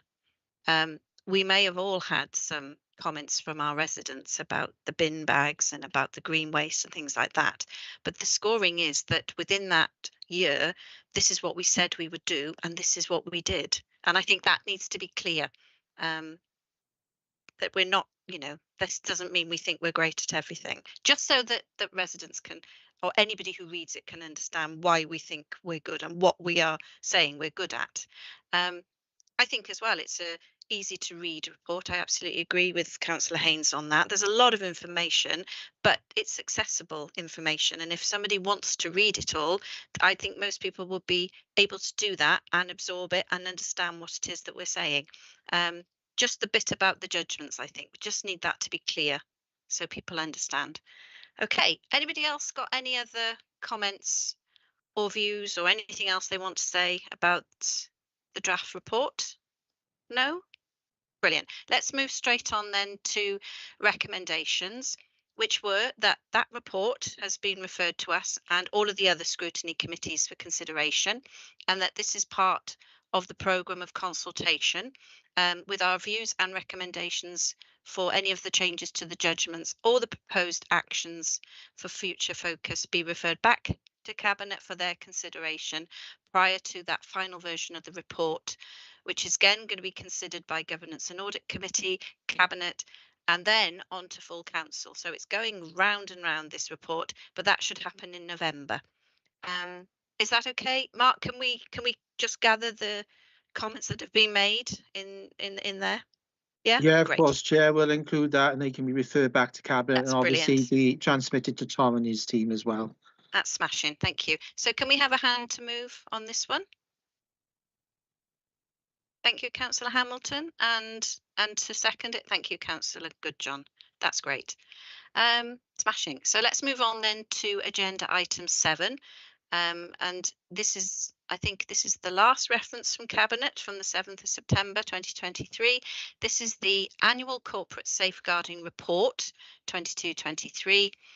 This report provides an overview of the corporate safeguarding activities that are taking place across the local authority. And I think we've got Laith to take us through the report. Thank you, Laith.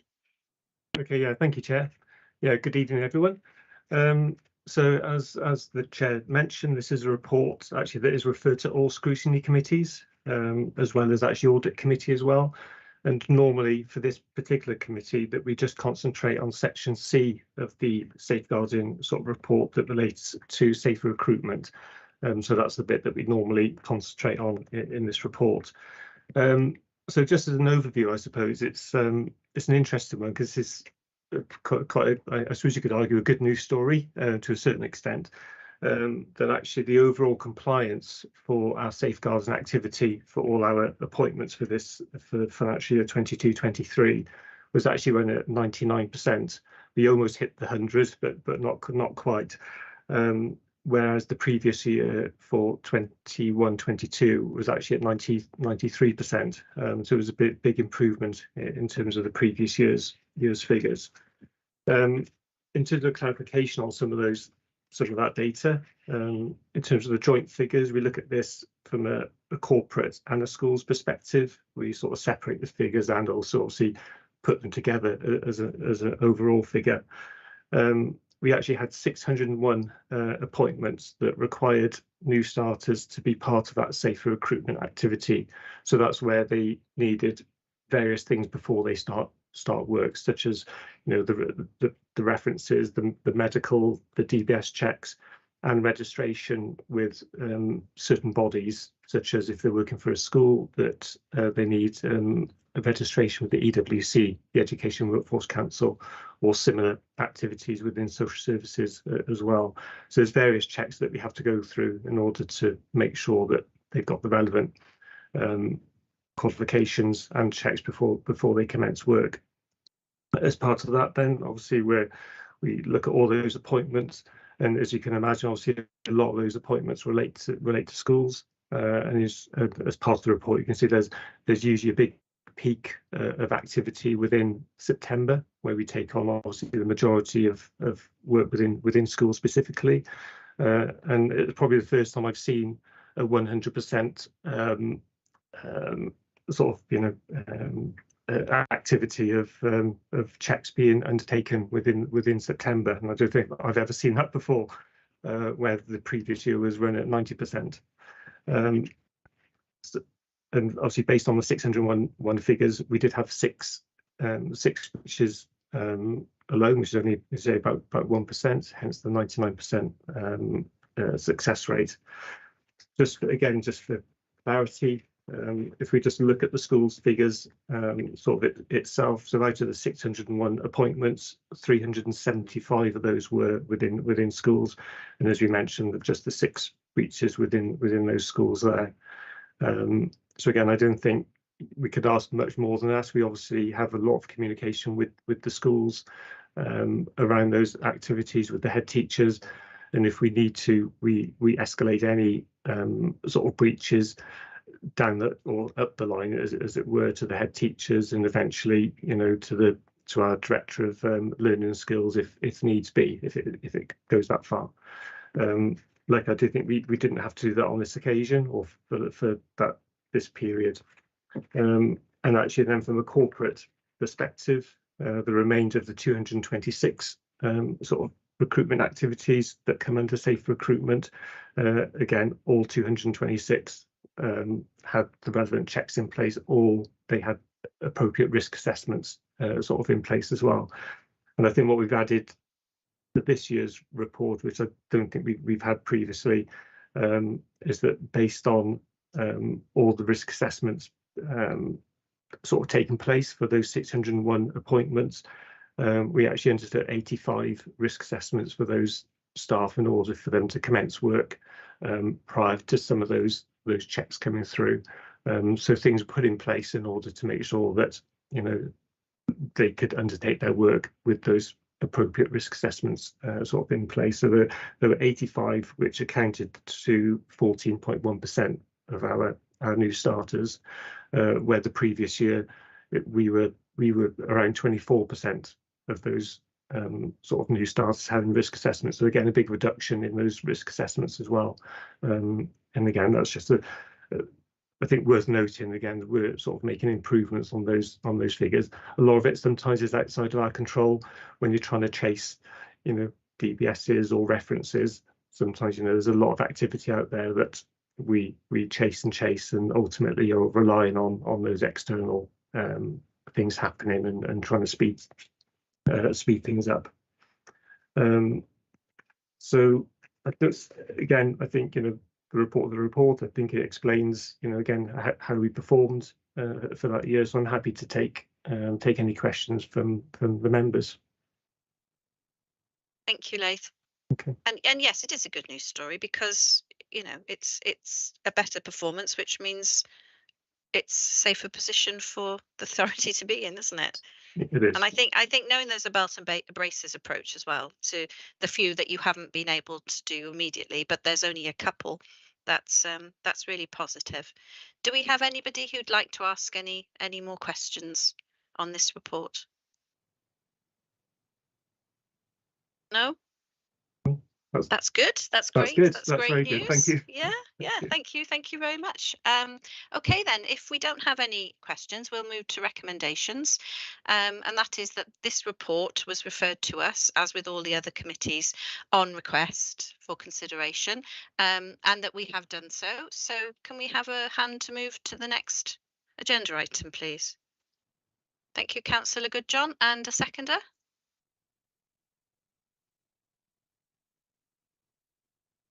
Thank you, Councillor Hamilton. Right then, so speedily moving on to agenda item 8. I think now again, this might be the last reference from Cabinet, yeah, and this is from the 7th of September 2023. This is Q1 revenue monitoring for 23-24, and it's back to Gemma. Hello again. Okay. Thank you very much. Again, I have some slides to share just to take us through the report.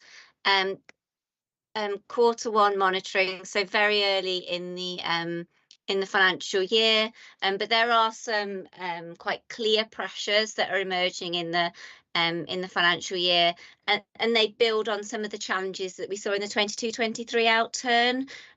So I think that, you know, they're very credible at this stage, and at the moment we have some proposals in terms of how we intend to fund them, but we need to keep those and the wider budget under review as we progress through the financial year. So in terms of the overall revenue projected position, we do have some overspends in social services and environment and housing, and we're proposing a kind of mixed approach really in terms of some drawdown from reserves, which you can't really see very clearly from this table, that is reflected in the detail of the report, and some offsetting of those overspends from a projected policy underspend.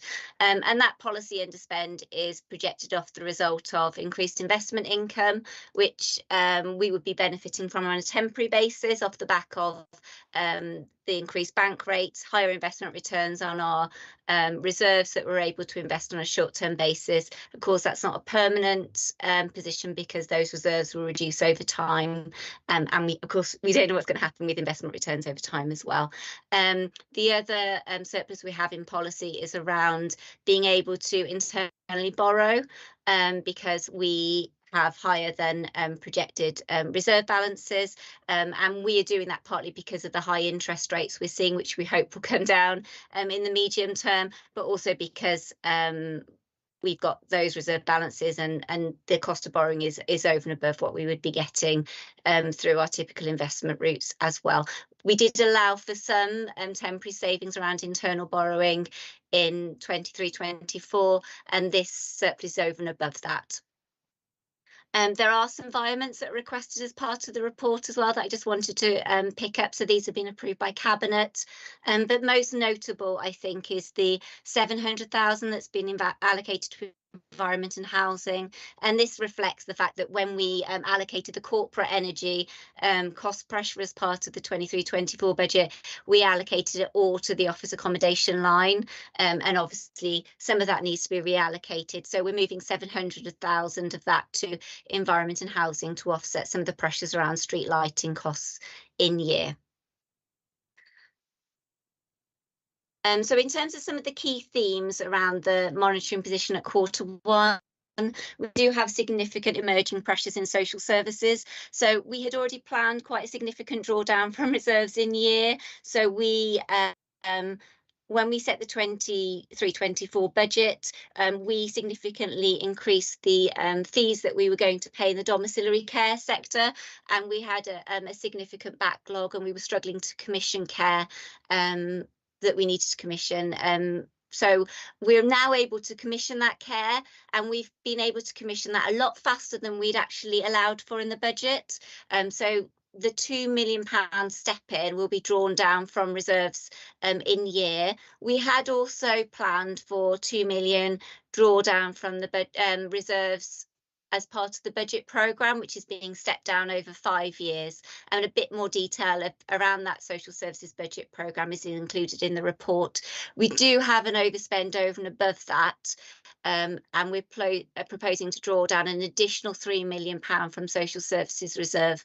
And that's partly because of the increased cost of care packages. So we are seeing an increased number of hours in care packages, and that's partly due to that increased complexity of care need. We are seeing increased costs of residential homes, but there is some offsetting of that around staff vacancies. And obviously that's not necessarily good news within the adult services and resource management safeguarding sectors, but that very much is the position. We also obviously do have pressures within children's services as well around an increase in intake and children that are being looked after, and that has consequences for the placements budget, but also we're seeing some additional costs around some of those legal costs as well.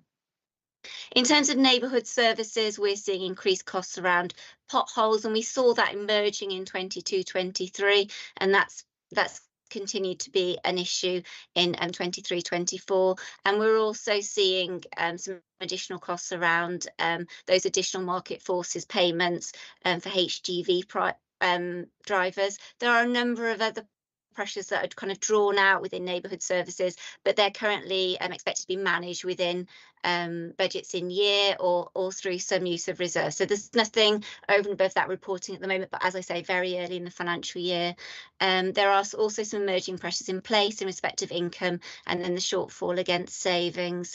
And as I mentioned, there are some underspends in policy that are offsetting that overall position.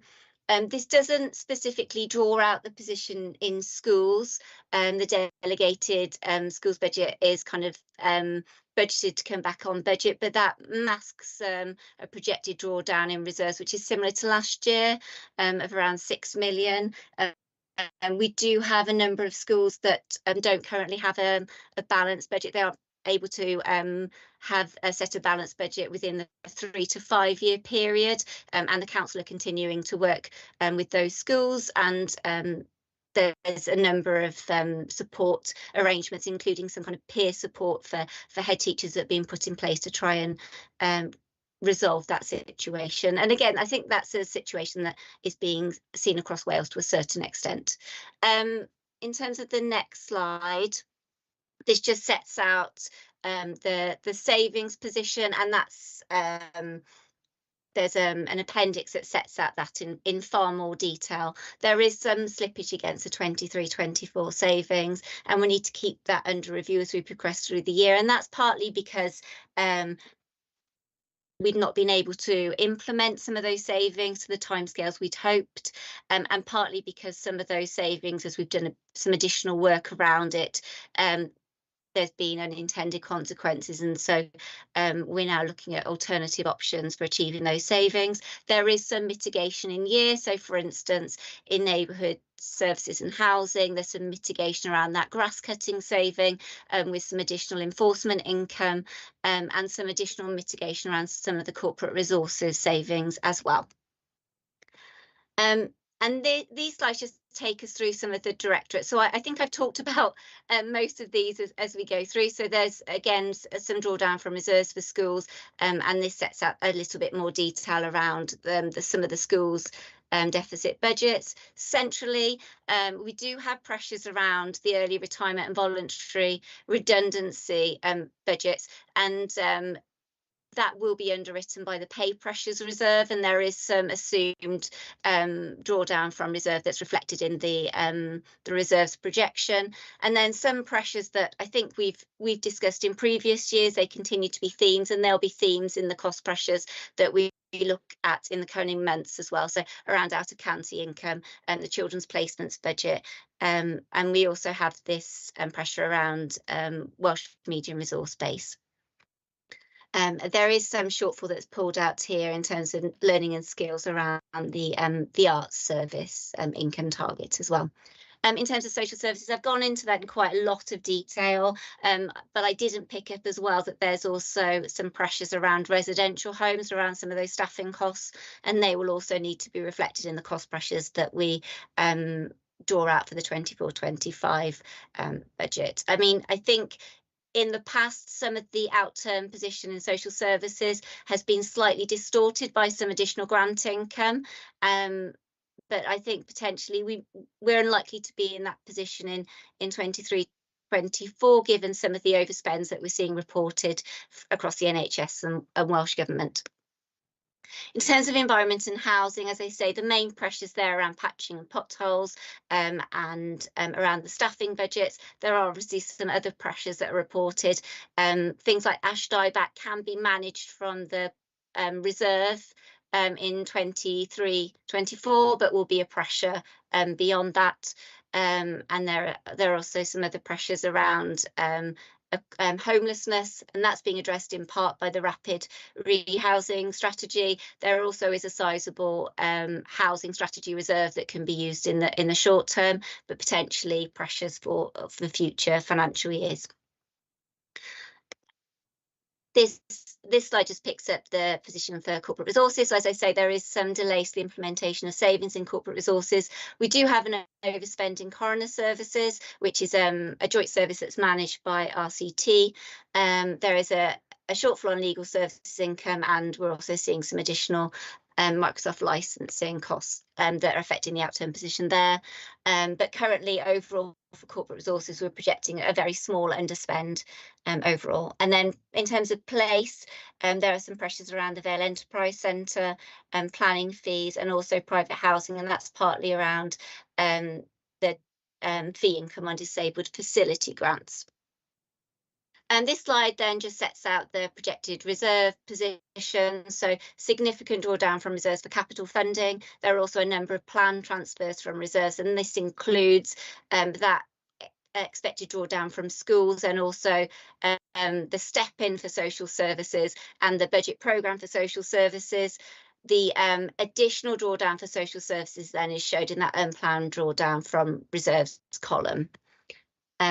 And those are the main points I was going to draw out on the revenue report. Happy to take any questions. That's great. Thank you, Gemma.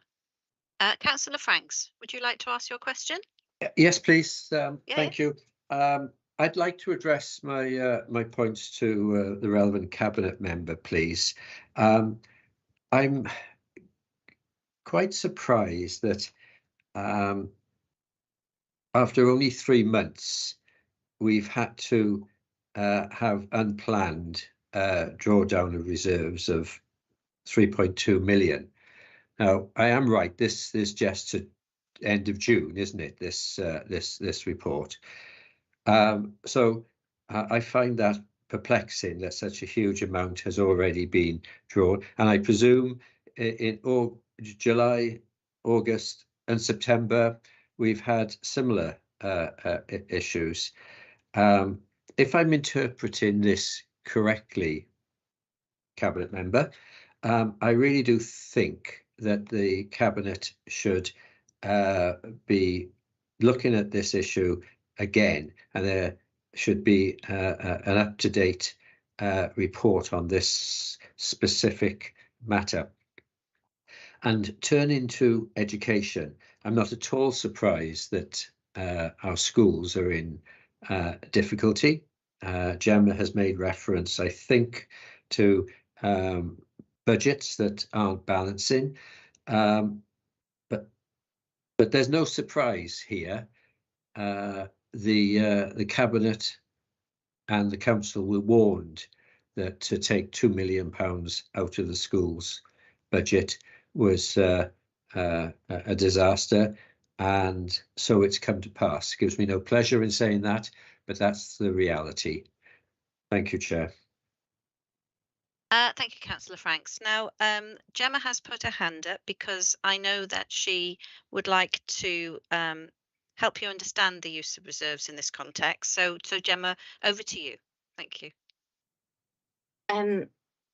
Councillor Franks, just to clarify, so these projections are to June, but they're full year projections. So whilst the information that they're based on will have changed in the period since they were prepared in July, the projections are full year. So they're based on, for instance, for social care, the community care finance projections of kind of historic trends around what happens over the course of the year, and the full year projection, assuming that all the hours that are commissioned at this point in the year continue to be commissioned for the remainder of the year. So whilst there will be some new hours coming through, for instance, there will also be a reduction. So there is modelling on a kind of full year basis. So whilst the drawdown from reserves may change, it does reflect that full year, just to clarify that. I'm grateful. Thank you, Gemma. I think, Leader Councillor Burnett, would you like to comment? I know that you're here. Yes. Thank you, Chair. I think what I should say is you know, I'll note the comments in this is a Q1 report. Actually, it's not going to be too long before we get the Q2 report, because this one actually went to Cabinet previously.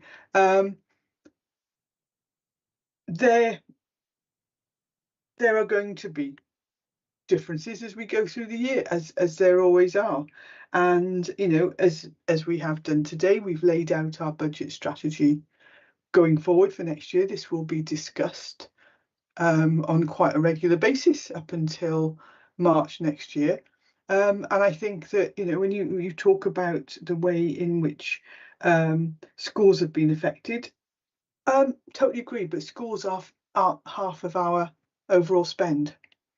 And I've listened tonight to conversations about all sorts of things that we should be spending money on, but everything is a balance, and there's your opportunity over the next 6 months until we set the next budget to actually talk about how that balance would work in your view, in terms of if you want to be able to even keep level in terms of our highways resurfacing, if you want to be able to provide other services across the council, what are the balances? And in some ways, when every single department is looking to find economies within their activities, then the decision was made last year that schools would take their share. And that's the decision we made last year. We'll be working through it, but you know, we come with monitoring reports every quarter, and so we can have this discussion on an ongoing basis throughout the year. Thank you, Chair. Thank you, Leader. Councillor Johnson, would you like to ask questions on the report? Thank you, Chair. Thank you, Gemma, for the report. A couple of quick points. Firstly, could I just one of the issues I think with the in-year situation is the noises coming from Welsh Government. I know that some of these issues have been raised previously within our regular monitoring and then magicked away at the end of the year by grants from Welsh Government. Obviously, we've heard a lot of noises recently about them making in-year cuts to their own budgets. You know, what's the discussions that are being held on with Welsh Government or WGLGA with regards to anything that might happen from there, and whether the money may or may not be coming forward as it has done in previous years. And then two more specific points, one of which you might be able to answer, one of which you might not, which is that currently, as part of that reserves slide you put up, there's anticipation of £15.5 million of housing revenue accounts being spent. I'm wondering what the likelihood of that actually happening is, given that regularly turns up at this time of year and then doesn't get spent as the year goes on. So I'm just checking whether that's a realistic assumption to be made. And finally, with regards to the savings around arts provision, obviously there's a relatively small amount within wider the wider council budget, but it's actually quite an important and specific service which just happens to be mostly situated within my ward. But I was just wondering, I appreciate that you might not have the answer to this because it's a specialist question, but are we eligible for example, Arts Council Wales grants? Is that the external funding that we're looking at? Because they obviously have a duty as an arm's length body to provide support for the arts, and I'm not sure that we get anything from them as an organisation. I don't know if that's due to a lack of eligibility or a lack of trying. So there's a couple of different points in there, Gemma. I'm sure I'd appreciate perhaps slightly tangential to each other, but if you could have a stab, that'd be great. Thank you. Absolutely. Yeah, I'll have a go. So in terms of the funding position, I think we have seen a reduction in funding from Welsh Government. So I don't think last year we had anything like the kind of quantum of grants that we had seen for a number of years in the kind of final quarter of the financial year. So I think there was certainly less last year.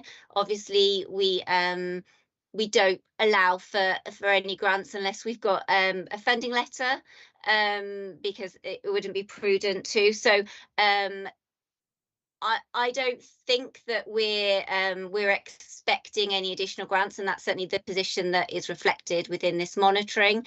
If we are notified of any additional grants, we will absolutely reflect those here.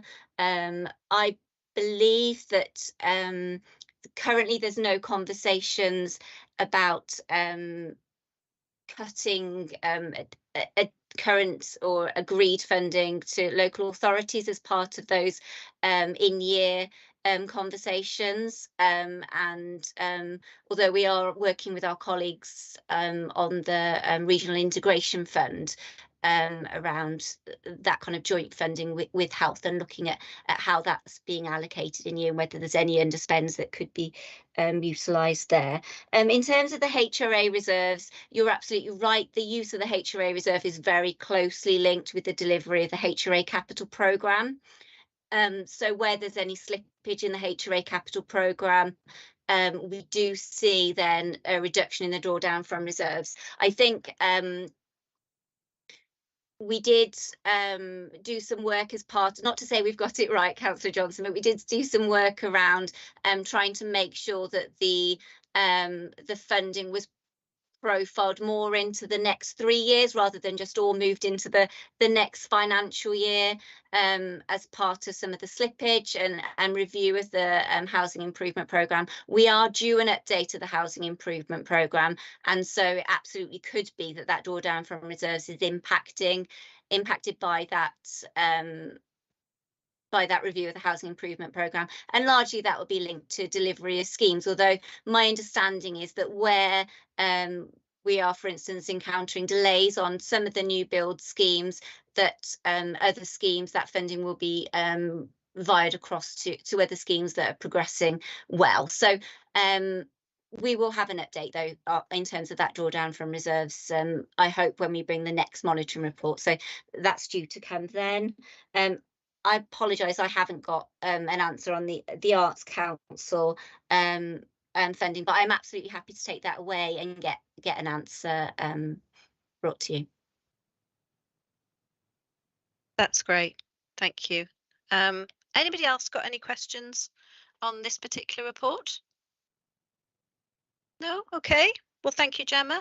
Yeah, and if you can provide us with, I'd like to know if there's money that we could be using from Art Council Wales for our arts provision as well. That would be really helpful, but that'd be wonderful. Anyway, let's move on to recommendations then. And that was that the position with regards to the authorities 23-24 revenue budget Q1 be noted. And I think that's about it for that one. And I think also any quoted environments as well were included in that. So can we have a hand to move? Anybody? Yeah, thank you. Thanks, Councillor Goodjohn, and a seconder. Thank you, Councillor Lovelock Edwards. Okay, let's move swiftly on then to agenda item 9, which is the report of the Director of Corporate Resources. This is capital monitoring, first quarter again, April 23 to June 23, and it's back to Gemma. Thank you, Gemma. Thank you very much. So this is, as you say, capital monitoring for the first quarter of the financial year. So obviously very early in the financial year again. In terms of the pressures within the capital programme, I think we've been talking for a number of years about some of those costs around where we're going out to tender on schemes and they're coming in significantly over budget, and some of those inflationary pressures, but also some very long lead times on delivery of key pieces of equipment, for instance, and all of that is leading to some slippage in terms of delivery of scheme. We are monitoring schemes very closely to identify overspends and slippage, but we do anticipate some additional slippage will be reported in Q2. So this report sets out the kind of summary capital programme, which totals 125 million to 126 million. Obviously, that's a really large capital programme for the Vale of Glamorgan Council, and I don't think we've delivered a programme of that scale in the past, and we did make quite good progress in terms of the overall capital programme in 22-23, and so it's hoped that whilst we'll deliver the vast majority of that programme, there are some sizable schemes around new builds and sustainable communities for learning which should progress well. We do anticipate some additional slippage will be brought forward. And this just sets out then the approved programme and the forecast outturn, and that's shown in this report as 126 million, but that's based on information that was available at the time of preparing the report. In terms of some of the key highlights that are included within the report, we have some additional funding that's been secured from Welsh Government in relation to the Active Travel Fund, some early years childcare capital grants, at the allotment grant, which is 29,000 in each year between the 1st of April and 31st of March 2025, and also target hardening grant. We have the inclusion of some of the Strong Communities capital schemes, Dinas Powys Junior Modular Classroom, it's being funded from Section 106 funds, a scheme around Celtic Way Park and Play Area and Roos, and that's been approved under a delegated authority. Lantwick Major Leisure Centre improvements to toilets and changing rooms, again a delegated authority has been approved, and also a delegated authority to allocate the housing improvement programme. And we do see, particularly in the learning and skills area, a lot of schemes progress in schools over the summer holidays. So I am hopeful that when we bring back that Q2 monitoring, we'll see far higher spend in terms of spend on the ledger to date. And those were the main points I was going to draw out on that report, but I'm happy to take any questions.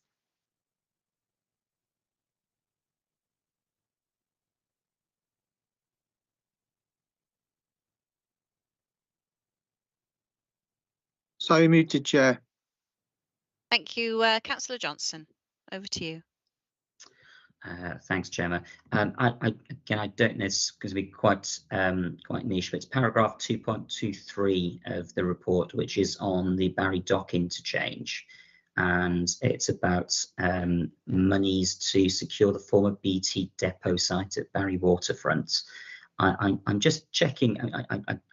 Sorry, Gemma, for answers on yours. I don't know if you'll be able to answer it, but I don't know if anybody else here who can. But can I assume that's the new fencing that's being put up near to the train station? I hadn't realised that was us doing that, because actually it's I appreciate that if the purpose is to protect the site, then good, but I actually find it quite an intimidating piece of fencing. And I'm just wondering, sort of who I should be talking to within the council about both the fencing there and the wider security or sense of security around Barry Dock train station, because actually, the way that's changed, I feel that's changed the nature of the entrance to the train station by having some very large metal fencing, around that area. I'm afraid, Councillor Johnson, I don't know. I can reach out to my colleagues in who've been managing the scheme just to see if they're able to give us a contact in terms of who we need to speak to, and I can just clarify whether that's the council or a third party that's put at that fencing. I'm just trying to understand if what this is referring to is what I think it is and it's already been put up or not. So if you could find out which officer is responsible, I can have a chat with them. Thanks. Absolutely, yeah. Thank you, Councillor Johnson. Anybody else got any questions on this one? No? Again, it is first quarter, isn't it? So okay, let's move to the recommendations then. And that the progress that's made on delivering the 23-24 capital programme within the remit of our committee be noted. That the use of the delegated authority within the remit of this committee as set out in the report be noted. That the use of emergency powers within the remit of the committee is detailed in that attached appendix also be noted, and that the changes to the 23-24 and future years capital programme within the remit of this committee as set out in this report be noted. Okay, so can we have a hand to move from this agenda item, please? Thank you, Councillor Goodjohn, and a seconder. Thanks, Councillor Hamilton. Okay, let's move on then to agenda item 10. Again, a report of the Director of Corporate Resources. This is the annual delivery plan monitoring report, again for this Q1 performance 23-24. Thank you, Tom. Over to you. Thank you very much indeed, Chair. And yes, this is the regular quarterly performance monitoring report. I mentioned some revisions to the way that we've reported this when we were discussing the self-assessment earlier, and I'll pick up on those as I walk you through. What I was going to do is just describe Appendix A, which is the summary of performance at Q1. Overall, during Q1 for the Council's corporate plan achievement as a whole, looking at the commitments and the targets, a status of green has been assigned overall, and also the report then provides elected members with some achievements across the 4 wellbeing objectives within the first quarter of the year. References are made to slight improvement in staff absence rates. Laith mentioned the safer recruitment compliance earlier on, as well as some successes around apprenticeships, formal qualifications for staff, use of Welsh Government funding for food insecurity projects, the commissioning of a couple of EV recycling vehicles, and also the review of South Point Primary's first year in use, as confirming it as being net zero of carbon in use during that year as well. The performance summary then, as usual, shows you the number and percentage of actions and measures that have been attributed a red, an amber and a green status, 85% of actions within the remit of your committee chair, and 59% of measures have been assigned a green status. 4 measures are showing as red, and 13 of the 293 actions are also red. There's a link to Appendix B as normal with the exceptions, so that elected members can see the reasons and the remedial action that is being proposed. And then the report is slightly different than it was last year, and this is directly again in response to feedback that's been really welcomed from elected members who've joined us at some informal sessions about how we present and communicate this information to yourselves at committee. So the next area of the report looks at areas for improvement, and they're the ones that, as usual, are linked to service plan activity. So where things have not progressed as they perhaps should have done or were intended to do, that we identify then the things that that will be progressed in the quarter, and those include reference to the recruitment challenges and campaign to address those in some key areas of the organisation's activity, progressing the evaluation of the corporate landlord model, launching the volunteering policy, and also progressing with the LED lighting conversion programme. And then we've got a new section in the report around emerging areas of development and activity. This is designed to give members visibility of emerging issues that might not be explicitly covered in service plans because of the date that they were published, but we want to bring visibility to those particular areas of either work or development. And this quarter, within the remit of your committee chair, there's a description around some of the work that's commenced on the data strategy, work being undertaken around graduate recruitment, extending the current co-location of health and social care services, and also the work that is progressing around the carbon management plan, amongst other areas. And then we've also introduced a second new section, and we thought this would be perhaps useful for committee to be able to identify any areas that they may wish for further work to be reported to committee regarding. So this is the emerging areas of concern. So here we flag any issues that that are emerging, that are providing an element of concern to us as an organisation within the remit of your committee to give oversight and awareness to. And here we're talking about the work that we want to do in terms of improving the council tax collection rate, for example, some work around attracting and retention of staff, the availability of some of the specific funding to support key activities, for example, Project Zero. So that's a really quick summary of the report. Very happy to take any questions, obviously, on the content and any feedback in terms of the changes that we've made to the presentation as well, that I hope will be useful for elected members. Thank you, Tom, for that. Again, there's an awful lot of information, but it is very easy to read and to follow, and I think and that is helpful. Councillor Haynes, would you like to ask a question? Yes, please. One which I'm probably slightly out the remit, but so please don't hesitate not to be able to answer it, Tom. Flying Start, I just wondered, and I wondered if you probably need to write to me on this, whether how it's getting on with getting Flying Start in St Athan. I've heard some talk that we were getting it and then it's not happened. I just would hopefully that at some point, if you do know, if you could write to me and tell me that, I'd appreciate it. On the report, again, I like the layout. It's easy for me to read. I'm a simple man, really. I like to be able to look at stuff, and the data is well presented. Going to Appendix C, the greys, I'll call them the greys, the no report back sections, you know. Obviously, there's going to be a number of reasons why there's been no comments from anyone. They couldn't have started or whatever, but can I get an assurance that on those issues that are marked as grey on that appendix, that there will be something in the next quarter, that we can make sure that there is something happening with them? Thank you, Councillor Haynes. And if it's okay with you, I'll discuss with my colleagues in social services around Flying Start, and I'll definitely make sure that that we let you know in writing on that one. In terms of Appendix B, thank you very much for the question. And I think sorry, Tom, if I don't, it was C. Oh, sorry, Appendix C. Sorry. I was looking at the right appendix but saying the wrong letter, Councillor. So in terms of Appendix C, that's the full list of both actions and measures associated with the annual delivery plan. And the greyed out areas are in the target section of that report, as you were saying. Some of those are because the data is not monitored or available on a quarterly basis. So some of them only report, for example, on an annual basis and at different points in the year.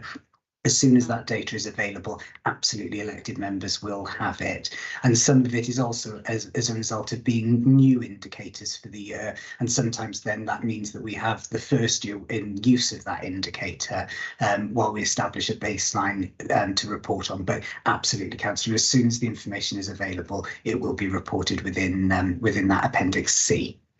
Thank you, Tom. Thank you, Tom.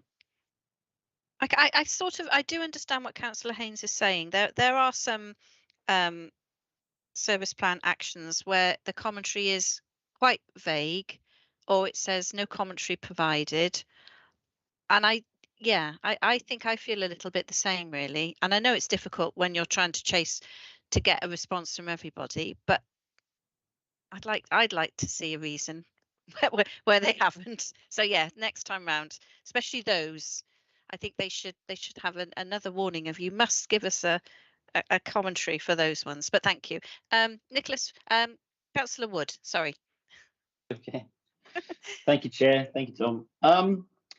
Thanks for the info. I mean, it's a good report, as Councillor Haynes said.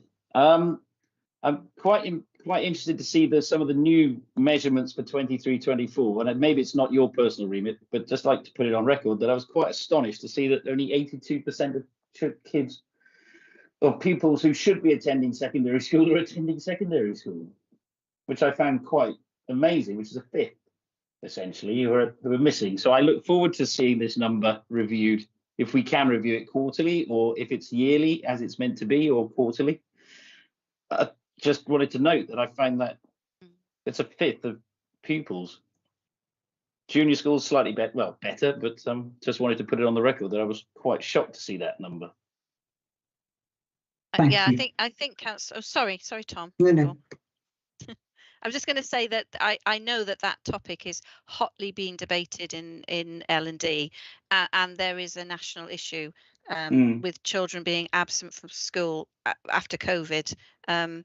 It is really, really, really concerning. Anyway, sorry, Tom, back to you.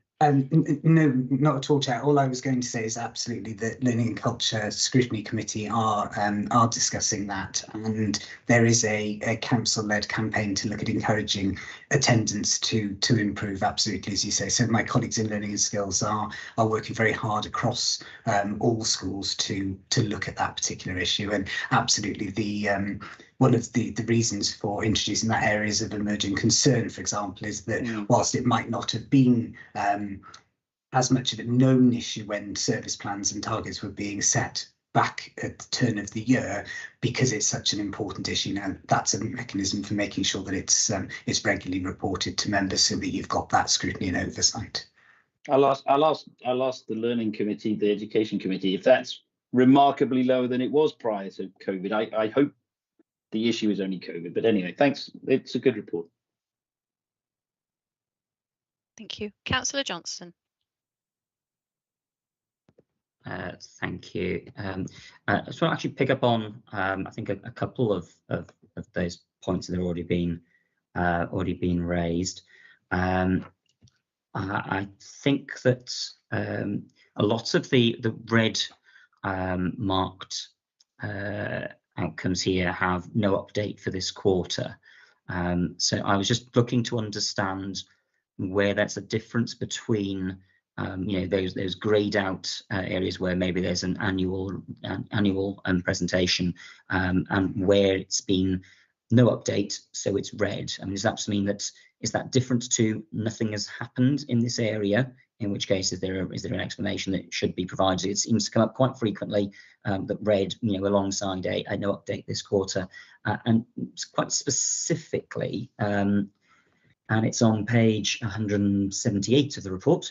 CPM 102, if you want to, I don't try and search for that in the report while we're here. Number of visits to public libraries during the year per 1,000 population. And I'm just trying to check that the target and what it's trying to say. So we have a Q1 performance from last year, which is 534. We have Q1 for this year, which is 847, but the Q1 target is 2023 to 24 is 4,000, which is obviously around 750% greater than what the Q1 performance was for last year. So I'm trying to understand, is that supposed to be a cumulative target for the year, or is there a reason why it's completely out of step with what happened last year and this year? Because obviously it's, you know, nearly 5 times, you know, what actually happened in reality. I'm just wondering if that target is correct, or the explanation for that target is correct. Thanks, Tom. Thank you, Councillor Johnson. I've just looked at that one, and if that's okay with you, I'll take that away to discuss with my my colleagues in Learning and Skills, just to properly understand whether that's an annual target, and therefore we should be looking at whether we profile that across the quarters, because otherwise, until the end of the year, that's always going to be showing as a red outcome, unless we saw a significant number of people in the libraries in Q1. So I'll certainly do that for you. And thank you actually for the opportunity to clarify the question that Councillor Haynes raised. I was a little too quick in going to the end of the Appendix C and looking at the targets rather than also looking at the actions. And as the Chair pointed out, the lack of commentary, we would then, if comments are not provided against actions, we will then mark them as being red, or no progress being updated, because we can't assign that.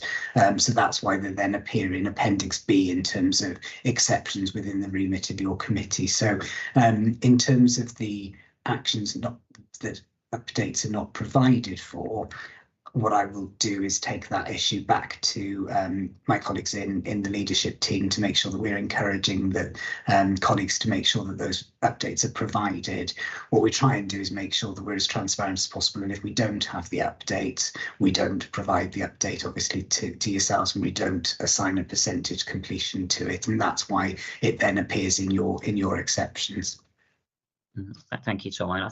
It's a little bit, I think, I don't know if it's misleading or confusing, or a bit of both, that something is being allocated a red and an exception reporting status because it's not been, no information has been provided. However, it's right to flag up that no information is there. However, it's also perhaps misleading to say that something hasn't been done when perhaps something is underway in the background, just hasn't been provided commentary on. I think obviously that's just something for you to an extra thing for you to chase up above the other work that goes into a 200-page report. Thank you, Councillor Johnson. Yeah, I agree. You can't really see, can you, if it's red because they haven't done it, or we just don't know if they've done it, and that's, yeah. And I would like to see 4,000 people and the ambition of that every quarter going to the library, but it might be quite unrealistic. I don't know. Anyway, anybody else got any other questions for Tom on the report? No? Okay, that's great. Thank you ever so much, Tom. It is a good report. It's lots of information in there, other than just that. If we could just clarify the red situation, so it's clearer. Okay then, so if we don't have any more questions for Tom, we'll go straight to the recommendations, if that's okay. And they are that committee has considered the Q1 performance results and the progress towards achieving the annual delivery plan 23-24 commitments as aligned to our corporate plan wellbeing objectives within the remit of our committee.